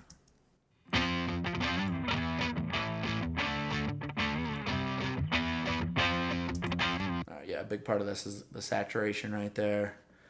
Yep, adding that top end bite 3K. Oof. Pulling out that nasty 4K. 4K on guitars sucks. Pulling out 330 and squeezing it a little bit. Cool. Yep. Make it gnarly. Don't. Let's see in the mix with this in and out if we can really tell. So watch your volume here. 'Cause if a tree falls and no one is around to hear it, does it make a sound? If you could check. Yeah, for me, it just kind of like glues it to the bass, right? I mean, because the bass is in the middle on its own. We have our hard panned main guitars. This just kind of puts it up the middle and just kind of marries the whole image together. So that's cool. Let's see. That plays through the bridge and all that. Okay, let's get to this stuff here. What is this? What are you?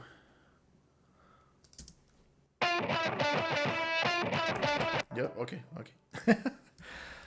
Cool. So as you can see, this happens 1, 2, 3, 4, 5 times throughout the song. He hits that lick. So I remember being there on tracking day and just going, let's or quadruple that, right? Because he's doing it on his main guitars.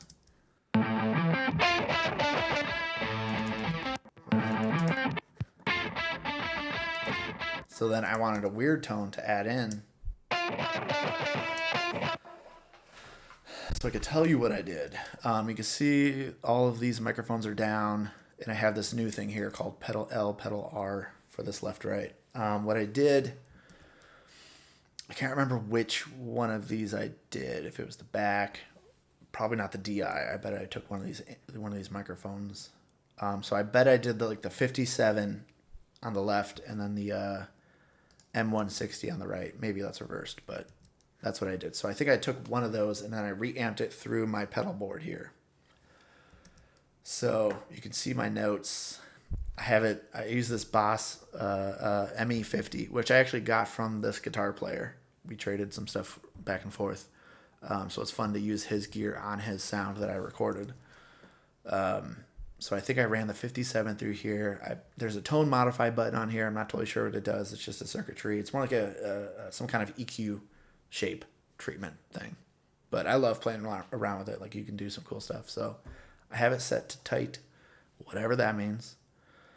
On this first channel here, I have the octave fuzz drive thing. So I'm really mangling it. Let's kind of listen to this on its own. Yeah, so I have that going. It's just like this nasty fuzzy thing. But the magic here, the secret, is this wah pedal. Doing a half-cocked wah pedal on the guitar and blending that in. So that's really like the fun part about this, right? What's this EQ doing? Not much of anything, really. Okay. Yeah, so we already have the layers of guitars that sound good. So if we're going to make this a moment, let's make them sound not good. That's all I'm trying to do. So fuzz it, distort it like crazy, and then put like a half cock. I just found like a sweet spot for this thing where I'm like, yeah, that sounds gnarly and nasally. Like, let's leave it there. Yeah, so that's what we did. And then again, to my point of just being different. So for the double of that, I have a whole nother performance, which is already different. But then I'm sending a different microphone, which is, another step further. And then I'm also treating it differently on the pedal here for this reamp. So I went from tight to mild. Again, whatever the hell that means. I put it on OD1, and I'm really driving the drive on it. But I changed it from the wah-wah pedal to something that just has resonance, which might be like a bandpass filter or something like that. Not like a ring modulator, but, something like that. And then same thing. I just kind of tweaked it to like, okay, yeah, it sounds pretty good right there. Like, that's crazy. Like, it doesn't sound good. Like, there's this weird chime thing in it. But, I loved it. Like, just make a moment. Like, who cares? Don't be precious about it. Make it sound weird. I'm sending to a delay, 250 and 129, which is like almost exactly half of 250. Echoplex. It just adds a bit of a tail that kind of hangs out, which is cool. All of those are going into my guitar aux and then a parallel guitar aux. So, ooh, yeah. Okay. This is the fucking magic right here. This is one of those, like, if you know, you know. So let me do this just so I don't like lose my settings. I want to mess up this one. So this Helios EQ, mic pre, channel strip, whatever. This like I said, this is one of those if you know, you know, where on this bass down here, you get a bass boost just by changing the frequency selector from 0 to 60. without doing actual any, adding any gain. Like you're going to get a little bit of a bass bump. That's what's happening in the hardware and what UAD so beautifully captured in the plugin here. So let me show you a spot where you're just going to hear it kind of girth up a little bit, right?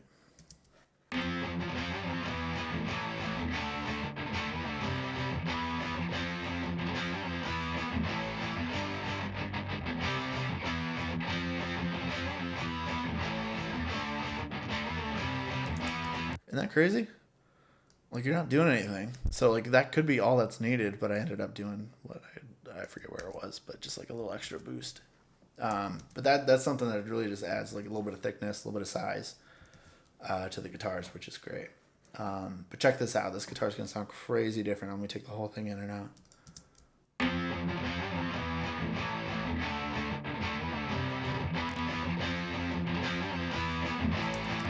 Yeah, dude, I'm getting all my top end from here. This 6K right here, boom. Again, I forget exactly where that was, but something like that. And I'm also driving the front end of this just to kind of get that more like tube saturation kind of sound, right?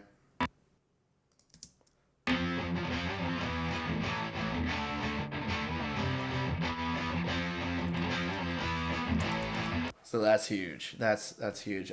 This thing on guitars is just a beast. Loving that. So let me. Yeah, that little 60 cycles trick is pretty fun. Not a lot of people know about that one. Guitars, delay 2.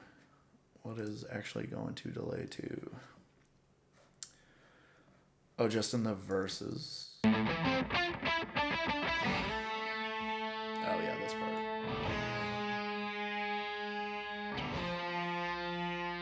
So 204, just kind of random numbers that just felt good. DM2, again, like trying to make it different from the other one. So if, delay 1 is also Echo Boy, but that's on Echo Plex. So again, just to have this one be sonically different, characteristically, just DM2, like, whatever. That one sounded good. Okay, so that's my main guitar stuff with a little bit of boost right here, right on that big downbeat. But the parallel guitars, this is where a lot of magic automation comes. The LA3A is just killer when it comes to squashing guitars. The sweet spot right here is like right around -7, maybe up to -10 on the highest parts. But this thing in parallel is just so damn good.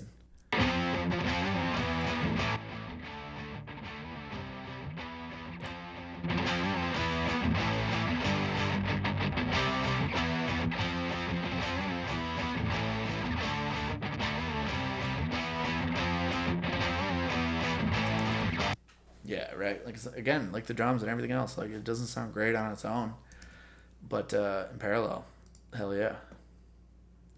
Into this, what am I doing? 220, a little bit of bite at 4.8, and just a scoosh on the top. Yeah, but like I said, the magic here is all about this automation and finding these little pockets to bump it up, like we were talking about with the bass. The bass, like this right here, that little bit. So if we listen to the full song, so watch your ears, we'll pay attention to like these little moments where it just pops up in volume, right? Cause if a tree falls and no one is around to hear it, does it make a sound?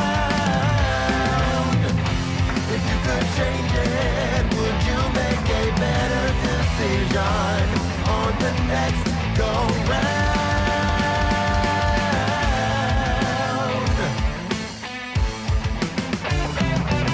I don't try to.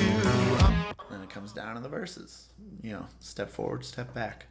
Same kind of thing. Let's see what we're emphasizing here in the bridge.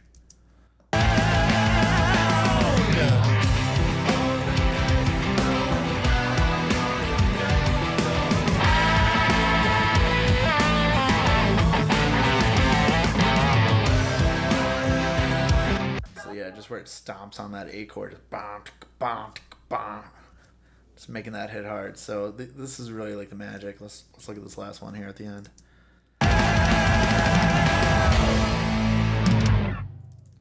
Yeah, emphasizing a lot of those downbeats, hitting with the drums, it just makes everything better. So, both of these guitar auxes go to my guitar sound, just like everything else we've been talking about. We'll talk about that one in a minute. Oxford Inflator, love it. I don't even know what it's doing.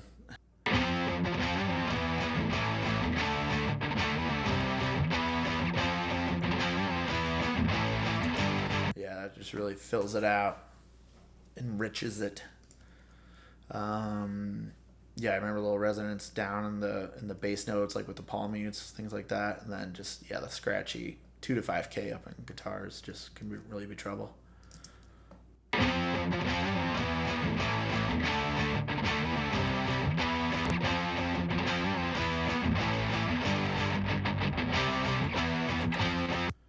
Cool. Yep, here we go again. I'm sure this is, it looks like it's just brightening it and then controlling a little bit of the resonant mud around 250.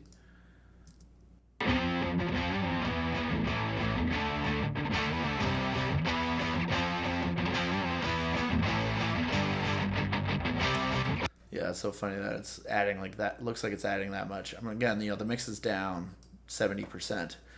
But it's adding a lot right at 6K, which, if you remember, is the frequency that we're already boosting like a motherfucker back here. So, drums or the bass can't have enough 700, and the guitars can't have enough 6K apparently. Just in this context. I mean, don't do this every time. Yep, just a little more control.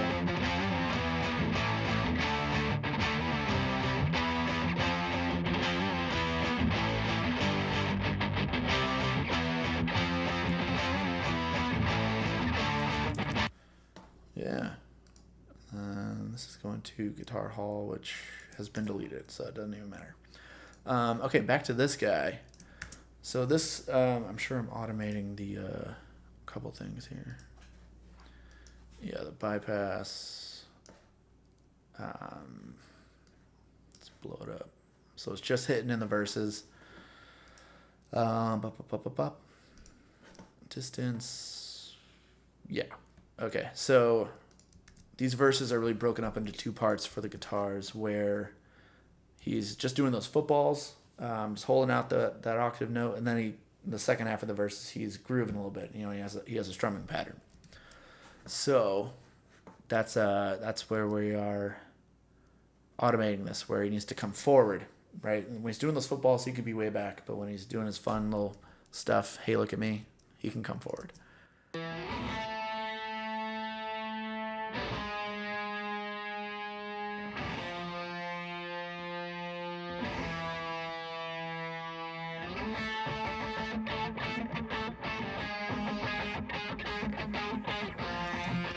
Right, so this is my front to back panner.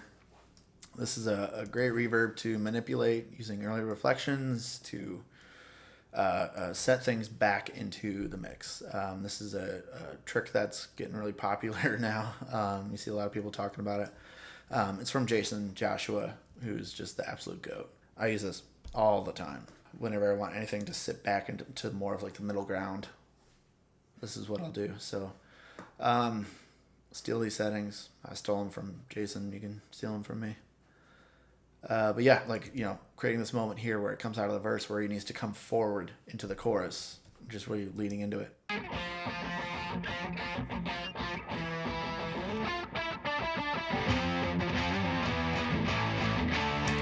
Right now he's front and center.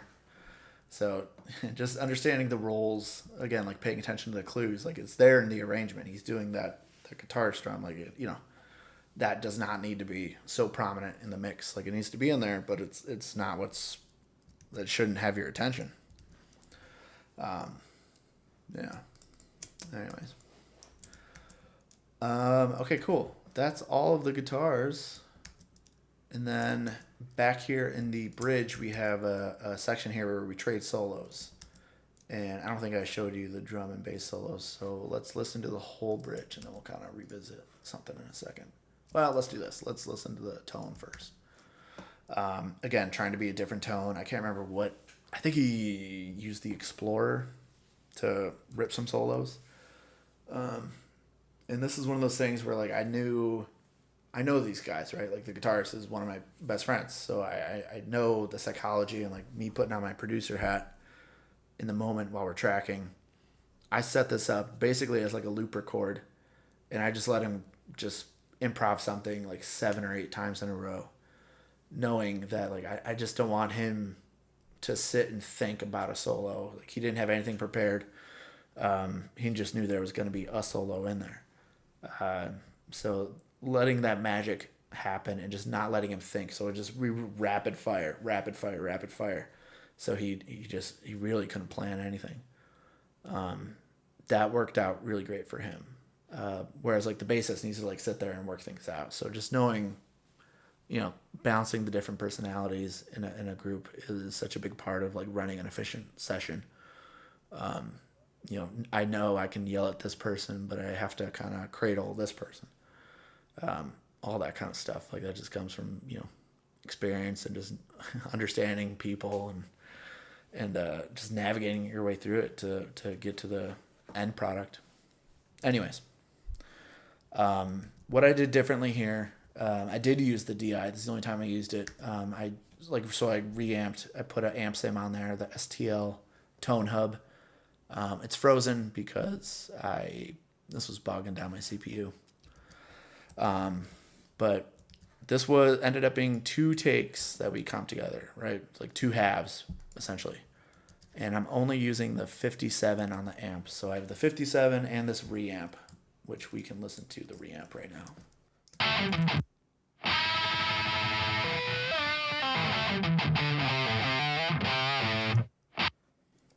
Cool. Versus the 57.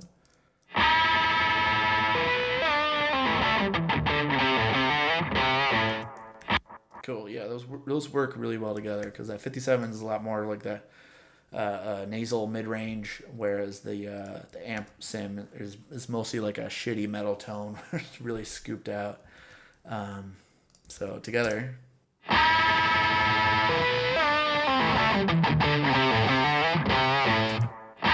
Yeah, it sounds killer.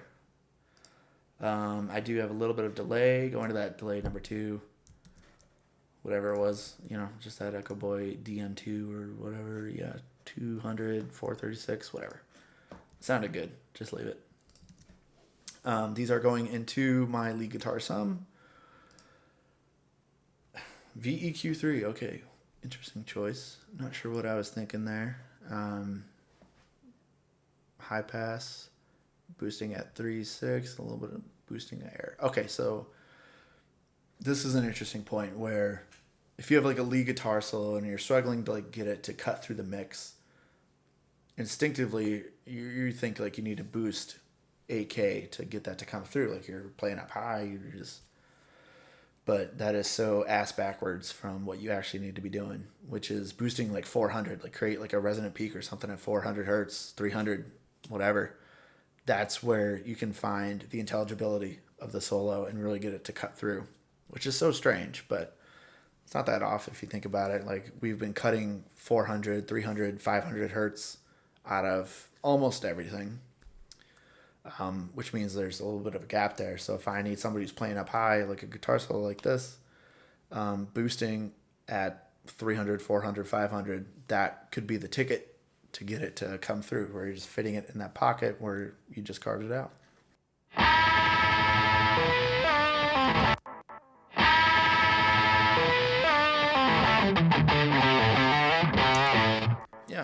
Yeah, that's cool. It just beefs it up. Like it's just too thin without. MV2, this is really great. Like this is really what it's about. It's this low level detail, like the quiet things.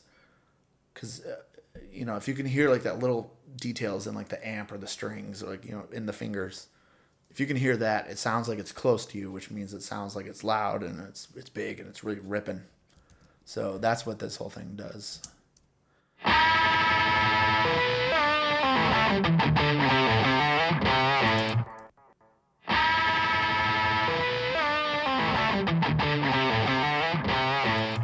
Yeah, it just loses size. I know there's some volume, but a little bit of detail. So adding in a little bit more bite, rolling off at 9K. There's nothing up there that's helpful. pulling out a little bit close to that 600 oceany sound. Well, a little bit of boost in the bottom. Boom. That's the band, right? Am I missing anything? I think that's it. Oh, we're going to talk about solos. Okay, let's listen to this whole bridge section, and I'll kind of solo each thing as we get to it.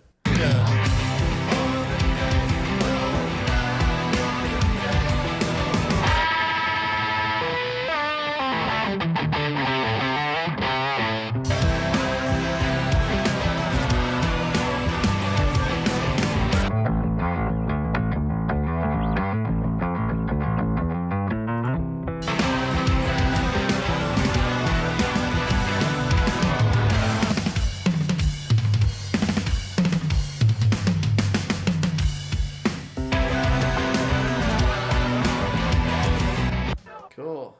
Fun. Yeah, that's a cool section, man. It's kind of like a Red Hot Chili Peppers-y kind of groove, but everybody's ripping over it. I don't know. Whatever. Okay, let's go into vocal land, huh? We had him in the vocal booth, which is right off of the live room. But it's isolated, so that's what we need for vocals. I used the Manley Reference C cardioid microphone. It's this big, beautiful behemoth. And that mic is so good, you just rarely need EQ on it. It takes the SPL, because sometimes he's yelling. It's great. It's a great microphone. So I went from there into, I forget the preamp, but I think it was like a Great River Neve emulation. From there into Empirical Labs, Lil Freak, EQ, which again I barely needed. I think I did use the de-esser on it, which is a nice feature in that unit for tracking vocals. But from there, this is the key thing. I went to a retro stay level compressor, which is one of the best compressors ever. You could do -30, -40 on it, and it still sounds good, which is just fucking wild. So that's how I tracked him. I was at like -10. That's like where I was living. It was like -10 dB of reduction. He crushed it. That was it. It's really simple vocal production on this song. He's just got his main lead line here and a lower octave double below it, which you can see just matches the whole way through. And just a couple of background vocals. So again, super simple. This is part of the reason why we decided to do it live. No click, things like that, because it just had like a live performance, raw punk energy type of thing. So I don't need all these big beautiful oohs and ahs going all throughout and all these luscious layers. So keep it simple, stupid. Let's check it out. Here's his main lead line.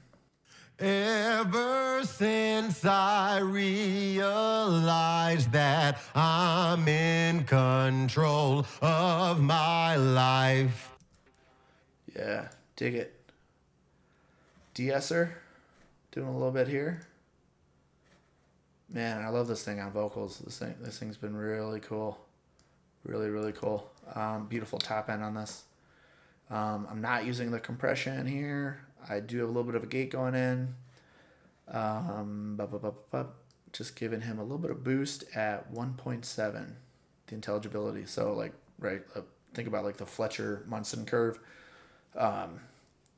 We humans hear 1K, like the easiest and loudest and most bestest. So just boosting that just to really pull out the intelligibility of the lyrics. That's all that is. A little bit of roll off at 90, nothing up top. Ever since I realized that I'm in. Yeah, it's just adding a little bit of grit to the mid-range, helping it stand out. Man, soothe on a vocal. Love it. I'm sure he just gets a little bit boomy down here.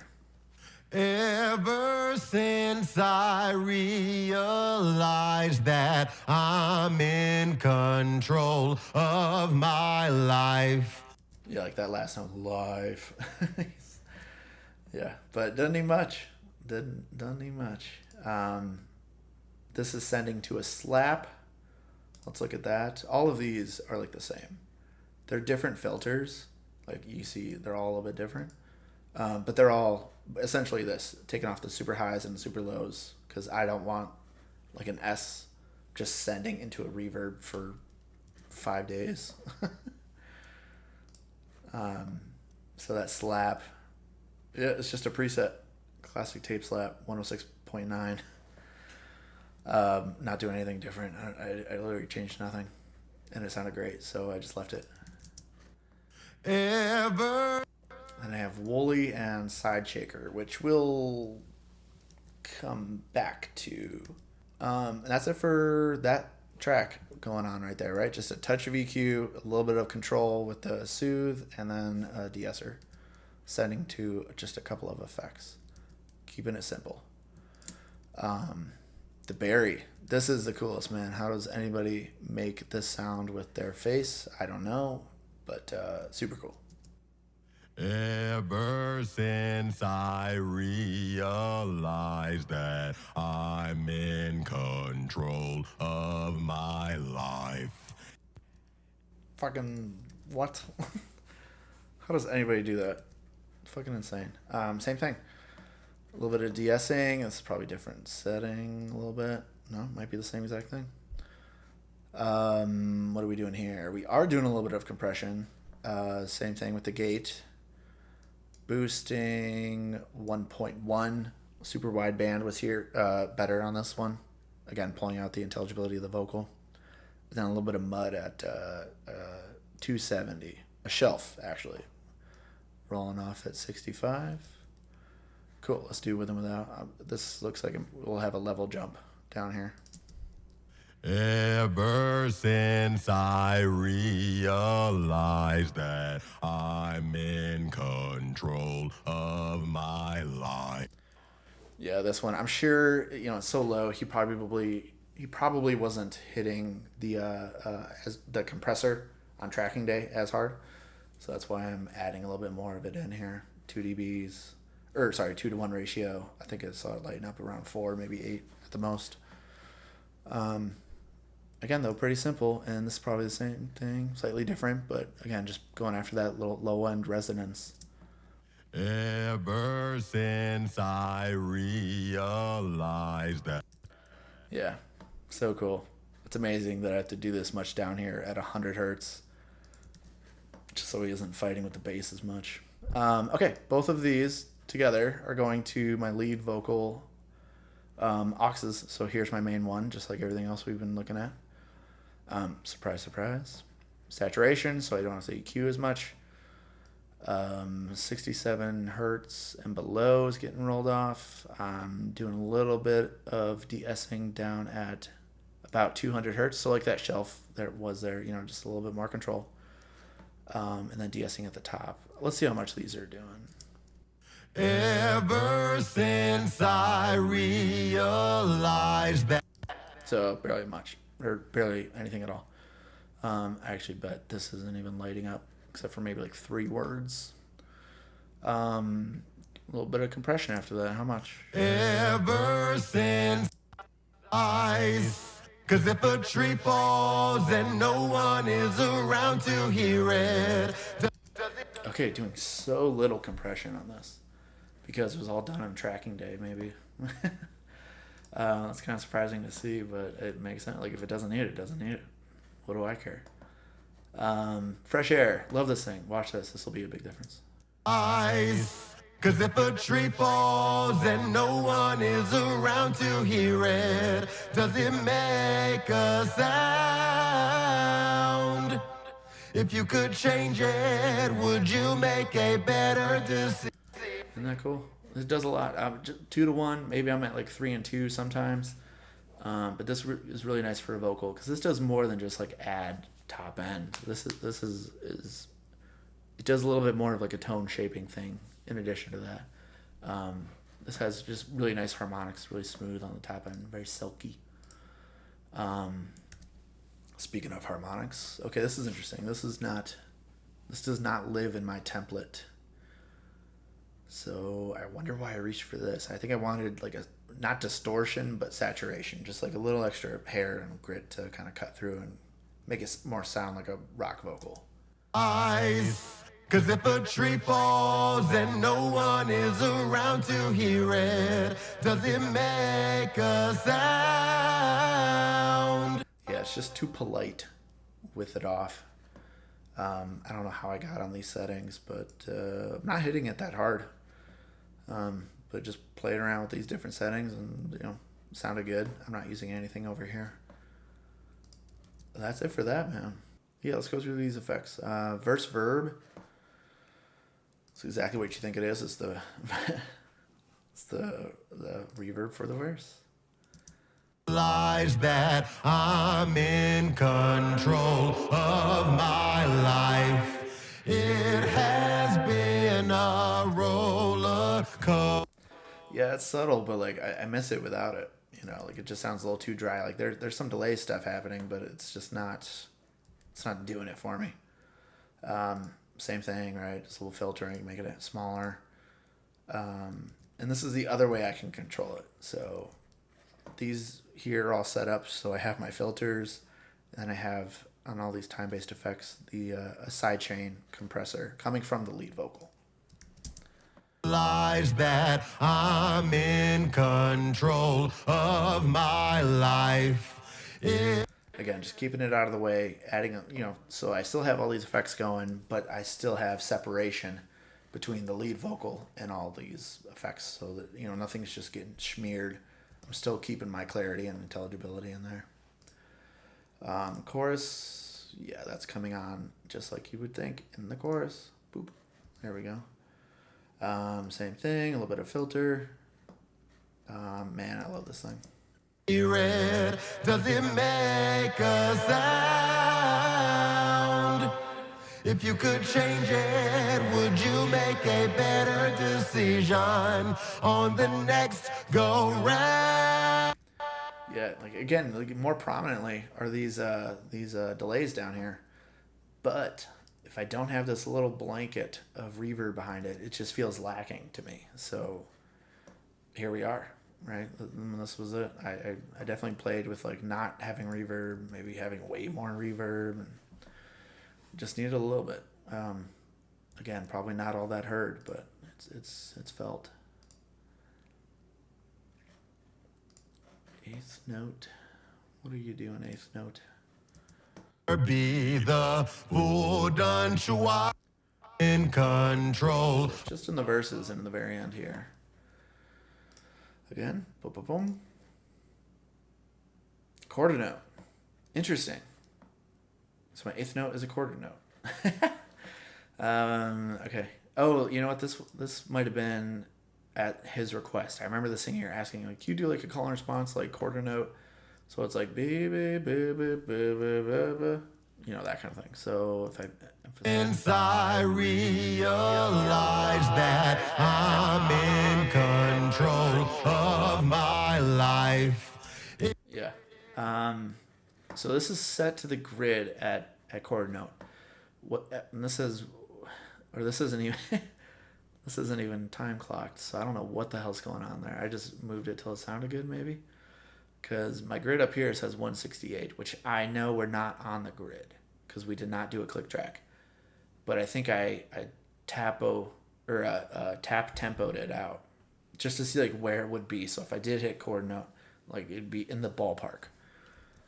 So evidently that's where we are. Although 185, I'm not sure how we got here. But who cares, right? I mean, it sounds fine. It sounds like it would be because these first tempos are definitely different from each other as well as the choruses, which is great. I mean, that plays into the live band performance. So that's just something else. And actually, in addition to that, I believe I did this as well. Ever since I realized that I'm in. Yeah, so this, I did print off of these lead vocals. Again, I ran it through my pedal board here, and I'm positive that I used this delay on this Boss unit.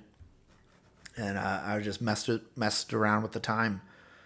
I just shift it till it feels good. If it feels good, then print it. Who cares? Sibilance, de-esser. I wonder what you're doing. Ever since I realized that I'm in control of... Okay, so that's just mostly compression, taking it down, holding it in place. And then micro shift to put it out the speakers. That's how you get the stereo, because this is definitely a mono from my pedal board here. So that's what that is. So this was extra in addition to this here at his request to give him that nice call and response echo thing. Okay, what else? Quarter note. Are you doing anything? You are. Is this the opposite? Yeah, okay. Okay, yeah, so this is a mono delay unit. Okay. Check this out. Pay attention to the stereo field of these delays here. I have been wise to never be the fool done wise. 'Cause if a tree falls and no one is around to hear it, does it make a...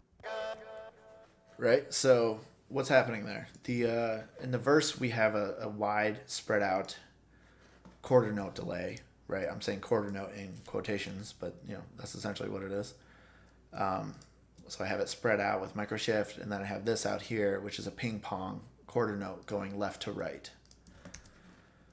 I'm doing that because the guitars are in the background, right? So that frees up some of that stereo space out on the sides. Then flip the switch. When we get to the chorus, it's a scene change, contrast. I have that quarter note going to a different unit, so it's a different sound. There's different sonic characteristics, but that's now mono up the middle because my sides are now occupied by my guitars. So paying attention to the arrangement and knowing where things are coming in and going. Like I don't know if I was consciously thinking about that when I did it, but that's what felt good. And I'm realizing now that's exactly what happened. Nothing used down here, and this last guy is just the sidechain send to all of these compressors on my effects. Before I go too far, here we have a Woolly and Side Shaker. So let me show you what these guys are doing. These are fun. Woolly down here, similar filter, but we have a chorus. Let's listen to this. If that known, I have been wise to never be the fool done wise. Crazy, right? Isn't that so we're getting like this whirly, warm, thick, kind of sound. It sounds exactly like that. It sounds woolly. So there you go. And then Side Shaker. Bricks and lots of trials. I have learned that history is always going to repeat with that known. Right, so this is doing a similar thing, but it's a little more up. And we have a 64th note dot, 30-second triplet. Again, it's locked to a tempo, but it's not necessarily the tempo. Doesn't matter when you're going that fast. So what we have here, Side Shaker is shaking up here on the sides. Woolly is kind of shaking more down here. So what this is doing is just giving me size, right? I'm not hearing these as a delay in a chorus. It's just spreading the vocal. So let me play this in the mix, and I'm going to mute these two guys as we go along here. Ever since I realized that I'm in control of my life, it has been a Chorus. 'cause if a tree falls and no one is around to hear it, does it make a sound? Right? It just gets small. It gets less interesting. It doesn't have as much impact, and it just doesn't hit. So that's a nice little trick. In addition to this other lead vocal aux that I have called Spreader, which is exactly that. It's a micro shift. 'Cause if a tree falls and no one is around to hear it, does it make a sound? Right? It's boring without it. Lacks life. It lacks energy. So that's a great way to do that. It's a fun little trick. That's one you keep under wraps and don't just go blabbing everybody watching this video on YouTube. Whatever. Do whatever you want. Take it. Take my secrets. Anyways. Air. This is fun because I'm actually getting to use it. I don't often use this, but sometimes it comes in handy because I don't like boosting top end, especially on a vocal, because words hit that EQ differently. Sometimes he's not up there, sometimes he's lower. It gets weird. So the best thing you can do when you want to, when there's a frequency that you're looking for, you isolate that frequency, you squash the hell out of it, and then you blend it back into taste. There's a few different ways you could do this. This is just one that works for me. So I have a gate. I have extreme distortion, which distortion is just extreme compression, right? That's how like distorted guitars back in the 50s and 60s, that was just because they were overdriving the tube and it was just compressing it too much. And like, that's how you get that sound. Anyways, punish all the way up, leave it on A. I've never messed with anything else. It sounds fine. But this is just filling it with harmonics and it's just squashing it so it's consistent and it's not going to react differently to different words. And then here I'm isolating that frequency. So 16K. If I were to do this first, it wouldn't sound as good because then I'm just distorting that stuff that's over 16K and there's not much there. So I want to fill the full range frequency with this massive distortion. And then I can just isolate my frequency that I want. And you'll see I'm doing something flip-flop on this other one, but we'll get to that in a second. So, a little bit of silky top end that helps open up the vocal. Let's see what this sounds like. Once I realize that I'm in control of my life, it has been a roller coaster. Right? Yeah, that's something that helps quite a bit. Sometimes I use this, sometimes I don't. I don't have to, maybe I just get away with it doing fresh air and a little bit of harmonics, but this just needs a little extra sizzle. So that's a great way to do it. In addition to that, we have ISO, which is just like isolate. So this is, for me, it's just any frequency that I want to isolate. So this could change, anywhere. But I had it, where 150, just kind of this chunky low mids right here. So after that, I'm squashing it with this, bringing up the low level, squashing the high level, just really holding it still in one place. So let me do a with and without. Once I realize that I'm in control of my life, it has been a roller coaster. Right, so now check this out. I'm going to take these two special little frequency isolators in the full mix, so watch your volume, and just listen to it's just going to shrink. The vocal is just going to almost vanish. I realize that I'm in control of my life. It has been a roller coaster of some tricks and lots of trial. So it's almost like a smiley face EQ that I'm adding in, because I'm adding in some lows, adding in some highs, but it's different than that. But this is huge to do this in parallel. Sometimes I never use these in a mix, but in this case I needed both, which is strange because I'm not using either of the parallel compression that I almost always use for vocals. So this is just a very unique mix that ended up, I don't know, it's just strange. Anyways, all of these lead vocal auxes go to my lead vocal sum. There she is again. Again, this one's different from this guy, and I think I was de-essing here as well. So this goes back to my point of I don't want any one plugin doing too much, especially because this was the first thing in my vocal chain, and then we're adjusting the frequencies, adding top end, saturation, after I've de-essed it again. So after doing more stuff, like sometimes you just got to revisit. So this is one of those moments where, again, I'm going to throw on a little de-esser, and then this here just to catch any more resonant peaks. I realize that I'm in control of my life. It has been Yeah, this really helps kind of down here because some of those words get a little bit pokey. And then once again, a little bit more control around the 600. I realize that I'm in control of my life. It has been. Yeah. That's the stuff right there, man. That's what does it. A lot of little moves. These are all little moves. And the extreme moves, like over here, are just blended into taste right there in parallel.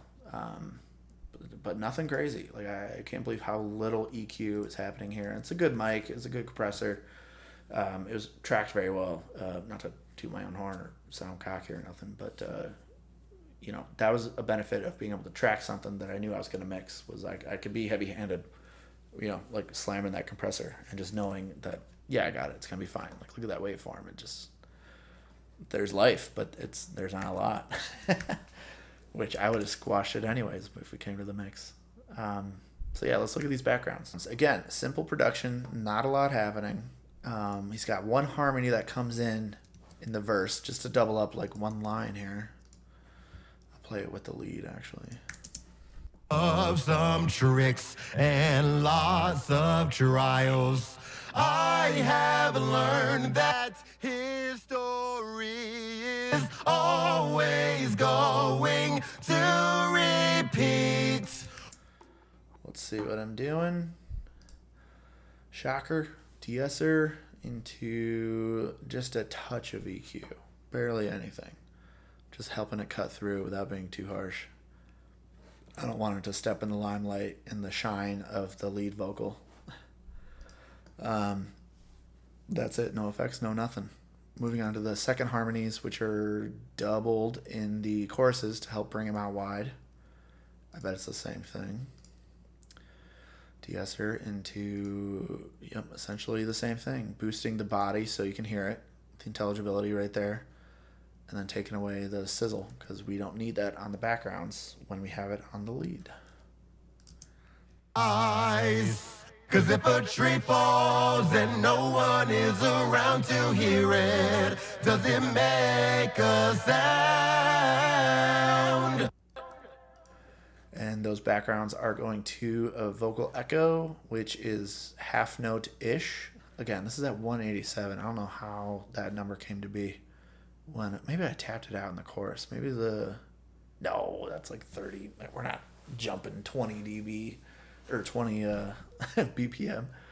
That's fucking nuts. I don't know what happened, but there we are. That's it. He's got these little moments back here. 'Cause if a tree falls and no one is around to hear it, does it make a sound? Right, so this last chorus, he doesn't sing all the way through like he does in the others. The bridge. Let's talk about the bridge because there's some fun stuff down here. So it was at the end of the session, and Tim brings up, he's like, I was thinking about doing this idea on the bridge, kind of like ooh-ahs and stuff like that. And some of the guys are like, fuck you, we're not doing that. But any good idea has to be tried. So that's what we did. I'm like, get in there, try it. If it doesn't work, it doesn't work. But we just need to listen and find out. So what we ended up doing, so we went in there and he laid down this in the bridge. On the next go round, on the next go round, on the next go round. On the next go round, on the next go, on the next. Anyways, we ended up liking it. And I'm like, well, that's fun. But let's do this. Let's do another pass of it. And I'm going to mute your first pass so you don't know what you're doing. So you can't like actively try to double anything because I just want a happy accident of like counterpoint melodies happening. So and that's what we got. On the next go round, on the next go round, on the next go round, on the next go round, on the next go round, round, round, round, round, on the next go round, on the next go round, on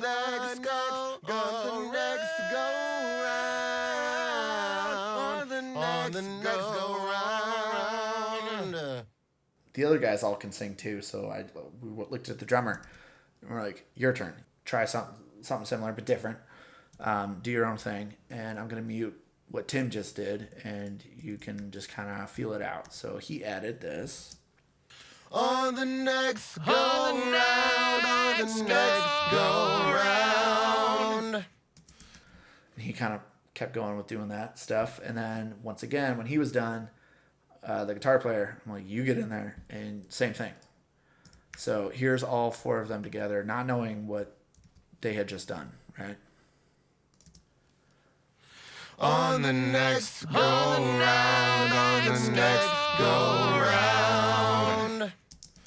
And that changes throughout, and we track this knowing that we're gonna put some like spacey effects, kind of like a callback to the verse guitars with the phaser. We just kind of want it to be swimming. It's a background thing. I know people are like kind of wailing with these vocals, but we just want it to be supportive and in the background. It's not the forefront. The forefront is the solos and the groove and all that. So we ended up putting some spacey effects on all this stuff. I really went back and forth on a lot of different things. We have a de-esser into a light EQ, and these are probably all different for the different people, but essentially the same thing. Cool.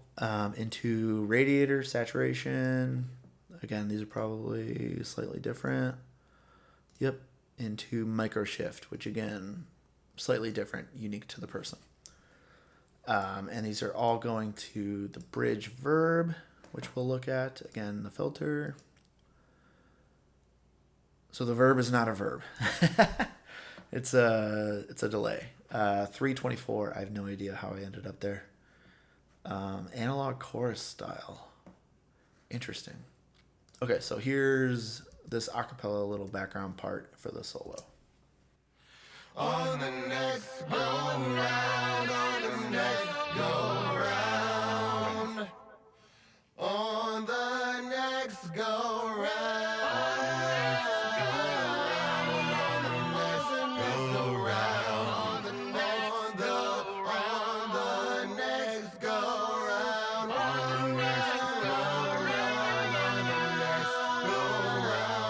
the next go round, on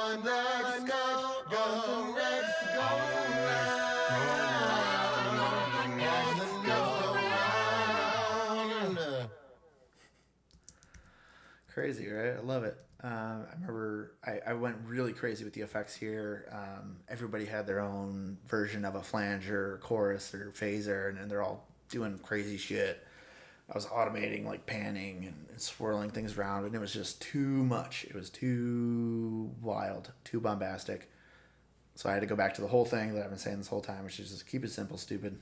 So that's what we did. It's just harmonics, and then I'm getting spatial stuff from all these different settings here on the micro shift, right? Just push things out wide and get them a little bit topsy-turvy.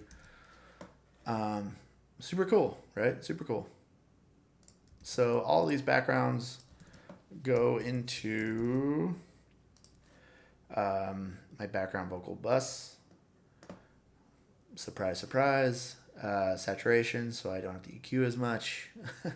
Rolling off at 100 down here. Taking off a little bit of mud honk at 600.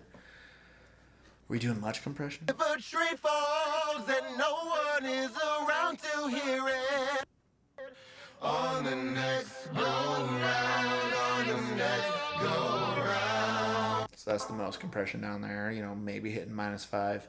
But it's set in duo because left, right, these are always different. So I don't want them to react all the same. Duo, super helpful when it comes to groups of background vocals and stuff like that. Taking about a little bit of dynamic honk around 500 and then de-essing at the top. And that's it for this. Let's see how much we're actually doing. On the next go round, Yeah, not a whole lot there. But just like a little bit of control. Interesting. Okay, this is going to be more control. Let me do a quick rhythm with that. on the next go round, on the next go round, on the next go round, on the next go round, on the next go round. Yeah, it just keeps the pokey stuff happening. Yeah, a little bit of level jump, but that's okay. Soothe, same thing. Just keeping the pokey stuff in check. On the next go round, on the next go round. A tree falls and Yeah, not too bad. And then similar to the lead vocal, I could tell this is different because I was at 15. So I bet these are all, yeah, that was +3, 15, and I think 8, 11. So these are different slightly, but same kind of thing.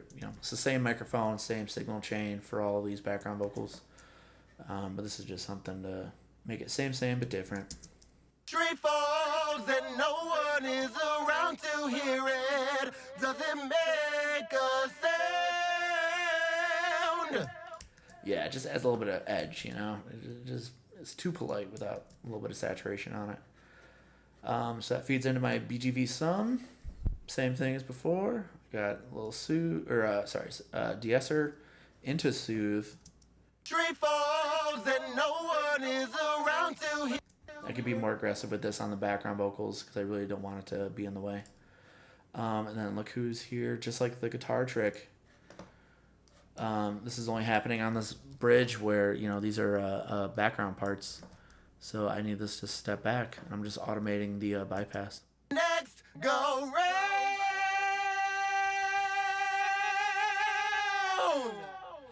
On the next go round, on the next go round.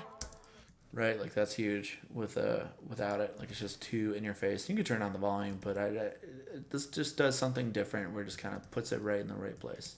Let me put it in context for you, and then I'll kind of toggle that in and out.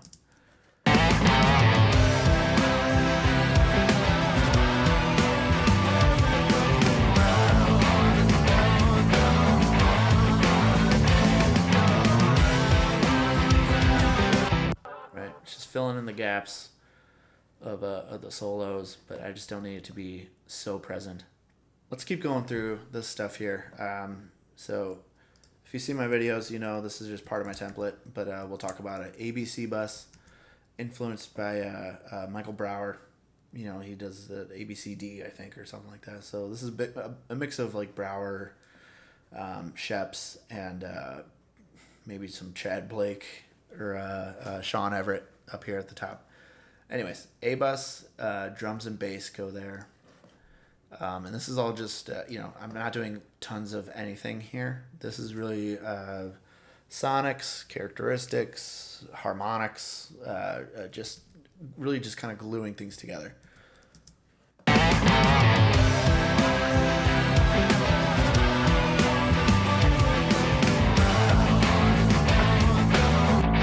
Right, not doing too much, just tickling it, glue. That's all we're talking about there. B bus is my vocal bus. Same thing. This is going to be barely moving. Let me go to a chorus. 'Cause if a tree falls and no one is around to hear it, doesn't make a sound. Yeah, and I've talked about this before with like this resonance that you get by shifting these around. Right, this is like a little bit of a boost at 150 hertz. This is 100, and this is like 50 hertz. For this singer and this baritone of a vocal, that's why this is sitting down here at 50. Right, if it's at 100, like it might get a little too clashy with the bass. So I'm usually at 150 or just down here at 50, which really isn't that perceptible. But it's in there. 'Cause Cause if a tree falls and no one is around to hear it, does it make a sound? Yeah, a little bit of a gain boost, but nothing crazy. C bus is everything else. So if I had strings, horns, keys, anything. But in this case, it's just getting all those guitars. The important thing here is that this is all in mid-side. This is really where the magic is. And I'll show you that in a second. But first, let's talk about this first module. This tape emulation thing here. I'm either flat, 15 to the left, or 7.5 to the right. That's where the magic sweet spot is. So I'll flip through this and just listen to the different kind of tonal characteristics in the guitars. You'll mostly hear it in the top end. Cause if a tree falls and no one is around to hear it, does it make a sound?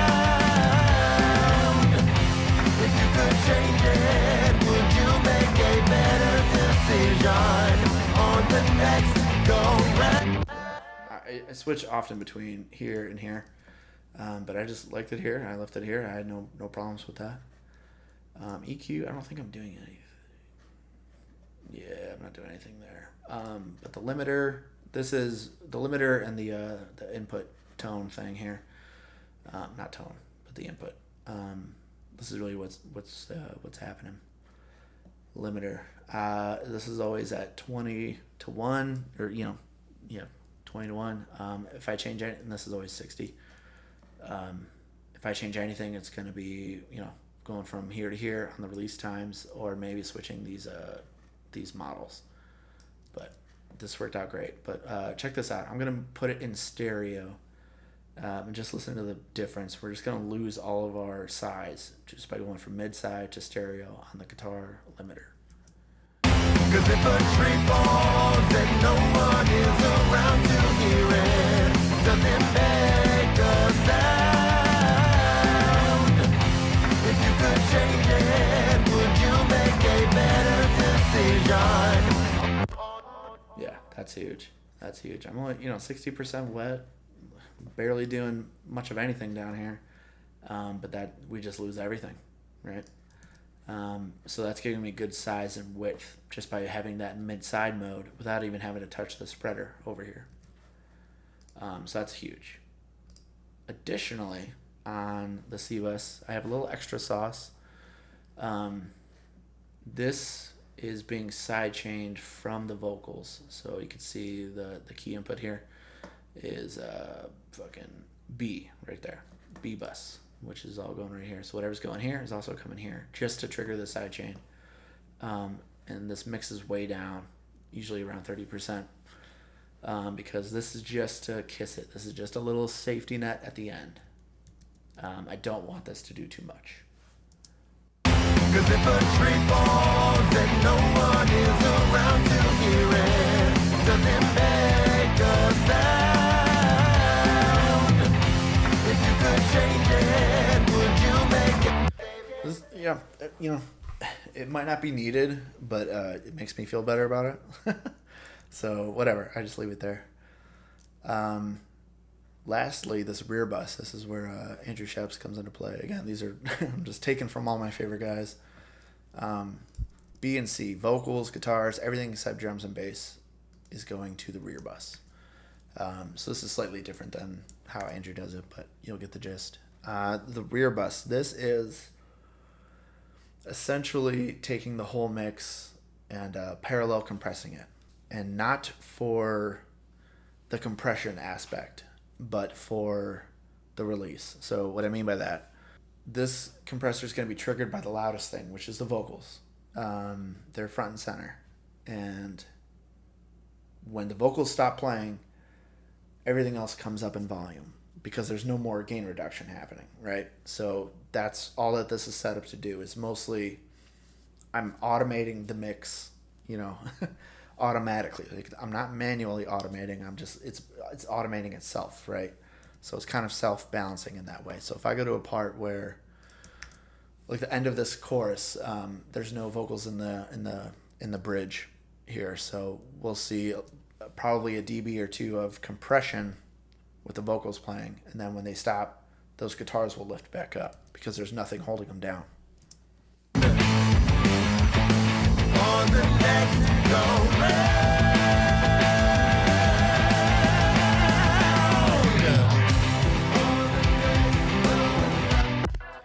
Yeah, and this is on from the very start, so I can take this rear bus out, but you're going to hear a giant volume jump, and it's going to be like impossible to tell really what's happening. On the next go round. Yeah, it's like impossible to tell, but this is always set up to always be going. And some songs don't need this. If the more aggressive stuff might need this to help just kind of self-balance the mix. I find that could be helpful, but on something softer, I'm probably just going to mute this whole thing, make it active, hide it. It's cool. It can be a really helpful trick. But like I said, totally depends on the song. Just because it's in my template does not mean I have to use it. Okay, let's move on to the main mix. The 2-bus. I just call it main mix, but it's my master bus. Okay, there she is again. Just a little bit of a safety net. Let's see how much we're doing here. Cause if a tree falls and no one is around to hear it, does it make a sound? Yeah, she's controlling those low mids is the big thing there. Again, my monitoring changed, and this really kind of saved me. I was kind of critical or skeptical of this plugin at first. I'm like, it's gonna make mixing too easy and blah blah blah. It doesn't do that though. Definitely doesn't. No. But as far as like learning new monitors and things like that, like it can be eye opening, and it really kind of showed me like, okay, I need to. I was going too dark with these new headphones and stuff like that. Inflator. Oh my god, love her. Cause if a tree falls and no one is around to hear it, does it make a sound? Beefing it up. Beef it up. Ampex. ATR 102. Love it. This thing's really cool. You can really do a lot here. One of my favorite things is just going through the different types of tapes. They have really different characteristics. Even the calibrations or the size of tape. Super cool. Cause if a tree falls and no one is around to hear it, does it make a sound? If you could change it, would you make a better decision on the next go round? I think it was there. I can't remember. I think that's what it was, right? Shit, I can't remember. That's all right. Mix is done. It's been mastered. We're good. But yeah, super cool. Let's do it with and without this.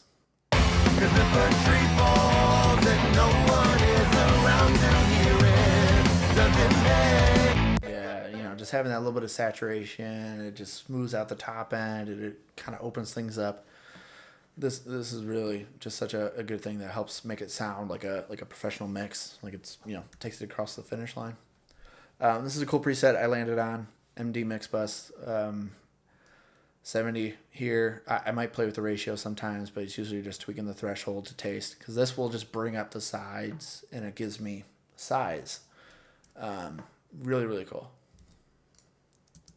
Cause if a tree falls and no one is around to hear it, does it make a sound? If you could change it. So that's how I get away with doing like a 4-to-1 on the 2-bus, because normally I'd be at 1.5, maybe 2, but I can go more aggressive here because I'm dialed back down to 70% wet, right? So I still have a lot of the original in there, and that's part of what helps me. Smiley face EQ, classic, can't beat it, right? A little bit of 100, a little bit of 10K. This will change, but it's usually 10 or 12. We could do it with and without. Cause if a tree falls and no one is around to hear it, does it make a sound? Yeah, man. Classic. Just so hard to beat that. Man, I love this thing. This thing might never leave my 2-bus.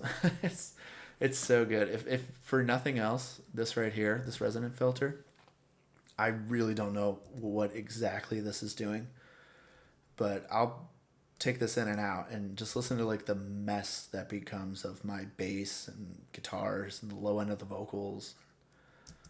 Cause if a tree falls and no one is around to hear it, does it make a sound? If you could change it, would you make a better decision on the... Yeah, so cool. So cool. These down here are pretty fun. These go all the way up to 30 and it still sounds good. You know why? Because it's not 30 dB of anything. This is actually 30 is 3 dB. So if you're cranking it, you're still doing a relatively small move because this is really like a mastering tool. So just like a little scoosh at, 2 on the mid and barely touching it. I mean, I could probably do without all this, but it helps. I think it helps a lot. And then I usually mess with this little distortion up here. I don't want to use this compressor or anything else. Mono maker is super handy. Everything under 80 is mono. This changes song to song. And just pushing out a little bit wider here. This is a really good stereo widener on there. Mid side. Again, another subtle move, but check out the difference. Cause if a tree falls and no one is around to hear it, does it make a sound? If you could change it, would you make... That's crazy, isn't it? And what are we actually doing? This is like a dB, 1 dB of a shelf at 2.5 on the sides, and then again 1 dB just at 74 up the middle. That's it. Well, okay, I got a little cut here and a little cut there. But that's such a subtle move, and this thing's so powerful. And this is really just like emphasizing my point of having all these things just building up and accumulating into something great. Because none of these are doing a lot, but altogether these are doing fucking everything. I mean, cause if a tree falls and no one is around to hear it, does it make a sound? If you could change it, would you make a better decision on the next? right? And these are on from the start, except for curves. Curves comes on later once I get going because this is so reactive and just wonky. But these things are usually on from the start. This might be lower, like around there. I think it was something like that. But there's always some sort of tape here. This can always get tweaked throughout. This always gets tweaked throughout. Again, everything gets a little bit of tweaks, but it's there. So I'm always building into this harmonic ceiling that's just always there and in place. So again, I'm never afraid to change my template because these aren't magic settings. They worked for this song, but they might not work for the next. Okay, TED Talk over. These last 3 are considered like my mastering part of my template. Meaning I always mix that like a master volume because I want to know what that limiter is going to do. I don't want to be totally surprised when I get the mix back from the mastering engineer and just go, what the fuck happened? So again, these things are all kind of doing a little bit, except for this clipper, you'll see. But this first limiter here, I only want a couple dB. I don't want it to do too much. Cause if a tree falls and no one is around to hear it, does it make a sound? If you could change it, would you make a better decision on the next go round?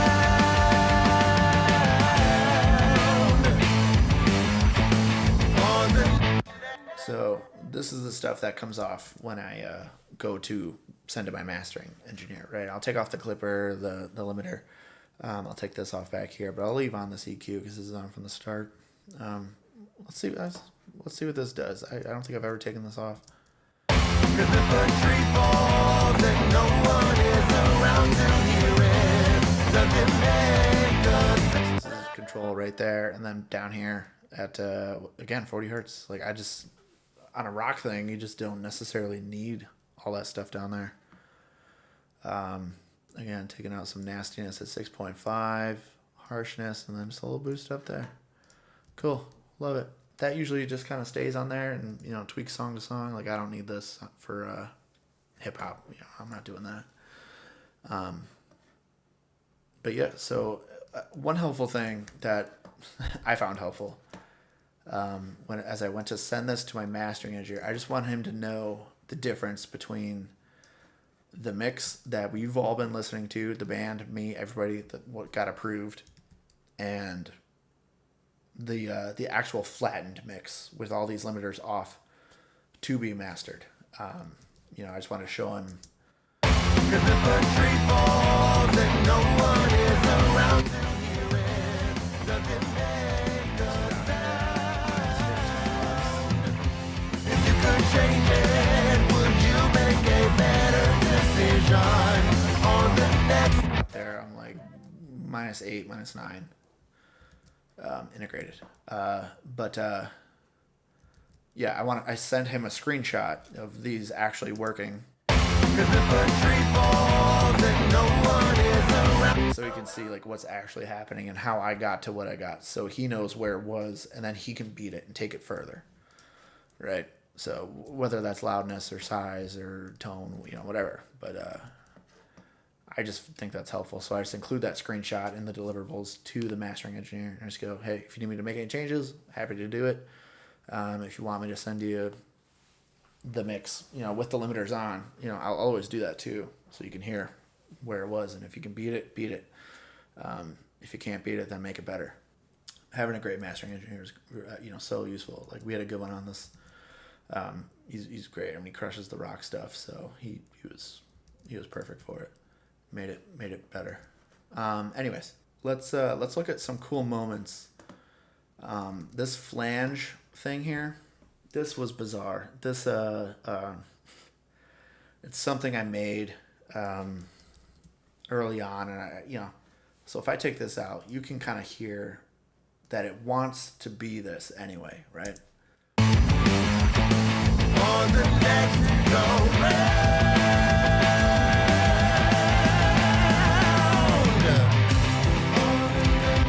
Doesn't that moment just beg for a little flange,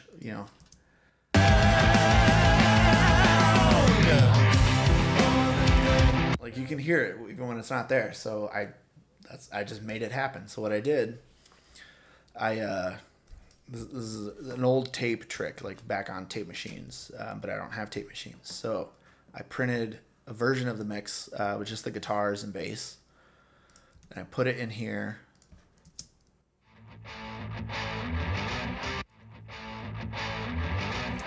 Right, it just sounds like normal guitars because it's playing by itself.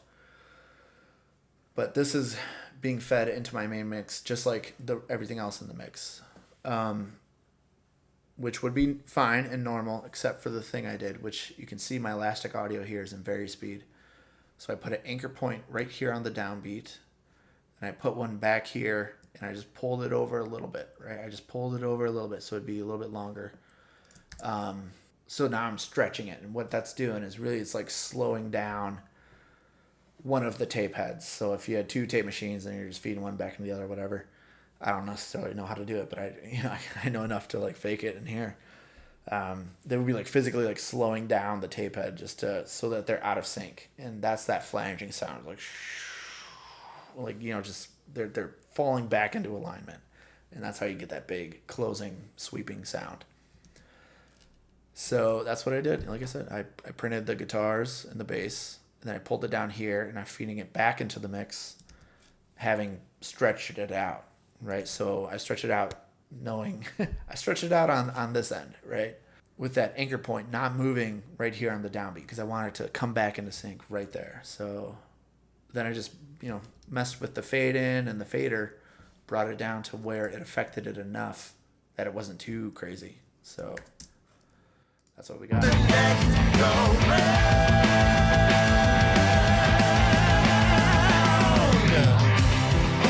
Right, here's that part soloed. That part soloed is not flanged.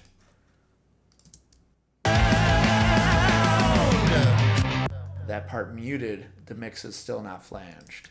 But together... That's how we get that. Cool trick. Love it. Focus on your transitions. Don't sleep on your transitions. All you guys out there, transitions are everything. They are everything. Case in point, last thing we got to talk about. All these extras that live in my template here.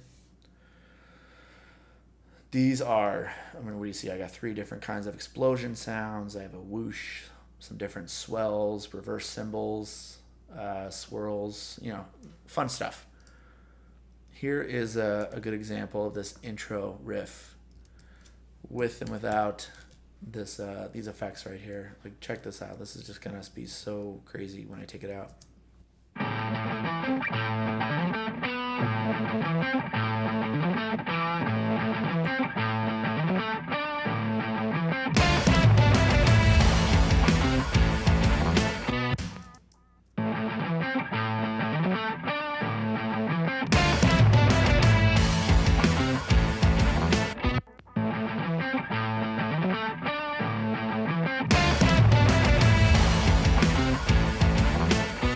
That is everything. Holy fucking shit. That's like, it's cool without, like, because I'm doing like the kitchen mics up here, and I'm like, there's some cool automation stuff happening, and the extra guitar layers, the fucking, that shit, that's the fucking shit. I'm cussing a lot because I'm really excited about that. And then again, finding moments like in and out of each chorus is like such a gimme. Never be the fool done twice. 'Cause if a tree falls, here's that downbeat without. Twice. 'Cause if a tree falls, twice. 'Cause if a tree falls. So much better with it in there. Again, there's the chorus again. This is the cool moment here. So you got the big finale at the end, but right before that, coming out of the bridge, this is another big spot for this, a great opportunity for these moments. And you can see I got a small one and then a big one, and I'll talk about it in a second. Cause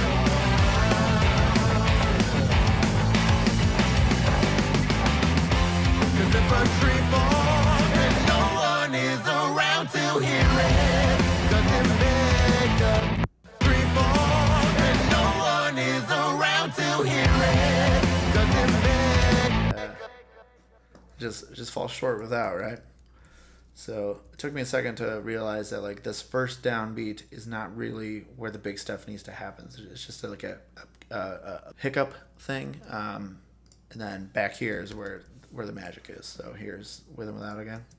around to hear it, around to hear it, doesn't make a. Yeah, man. I mean, you can't really tell that there's explosion sounds in there. It just sounds like the drummer's hitting harder, which it's fucking kick ass. Here's this big ending out here. I'll play it without first.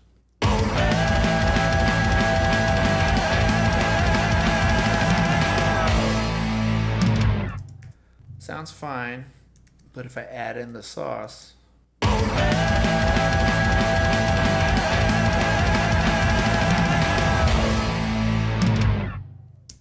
Like, come on, now you have energy and momentum, and now that makes me want to press rewind and go back to the top. Little moments like that, transitions are everything, man. I really can't say enough. These are all going to my extra sum, which is really doing nothing. Sometimes I'll filter it, but yeah, it didn't need anything. This was a fun one. I mean, in and out in one day. Turned around with the mix pretty quick after that. Mastering guy sent me the mix back in like an hour. This thing kind of really came together at the end. It's out now. Check it out. Timisarocker, next go around. This was a challenging mix, and like the way that I said, like I was traveling and I my monitors were changing, so I didn't know really what to believe. But it is, I always love being able to mix something that I was able to track myself, because that's always so helpful. You just know where it's been, what happened to it, how it got the way that it got when it gets to you. Sometimes it's a real fucking mystery, just as a mixer.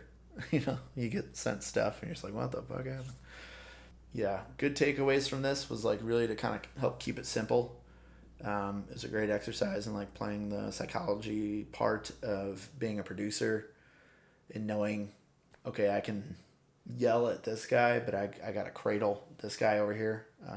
Just different personalities and navigating that, and all in an effort to try to find an efficiently run session that gives you the good product that everybody's happy with. Yeah, it's fun. It's edgy. It's it's unique. It doesn't sound perfect.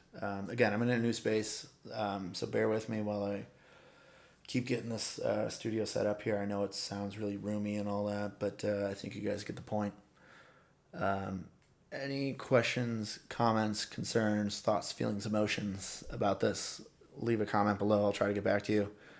I know I kind of breeze through things pretty quick sometimes, and there's probably a lot here that is happening that I'm not even actively thinking about. So if there's something beneficial to somebody, please don't hesitate to reach out, because there's information everywhere in the world. Some of it's good, some of it's bad. Find the people that you like and trust when it comes to learning how to mix stuff. I'll help you wherever I can, whether that's just advice or doing mixes for you or whatever. Okay, thanks so much, everybody. Be good. Don't be assholes. Bye.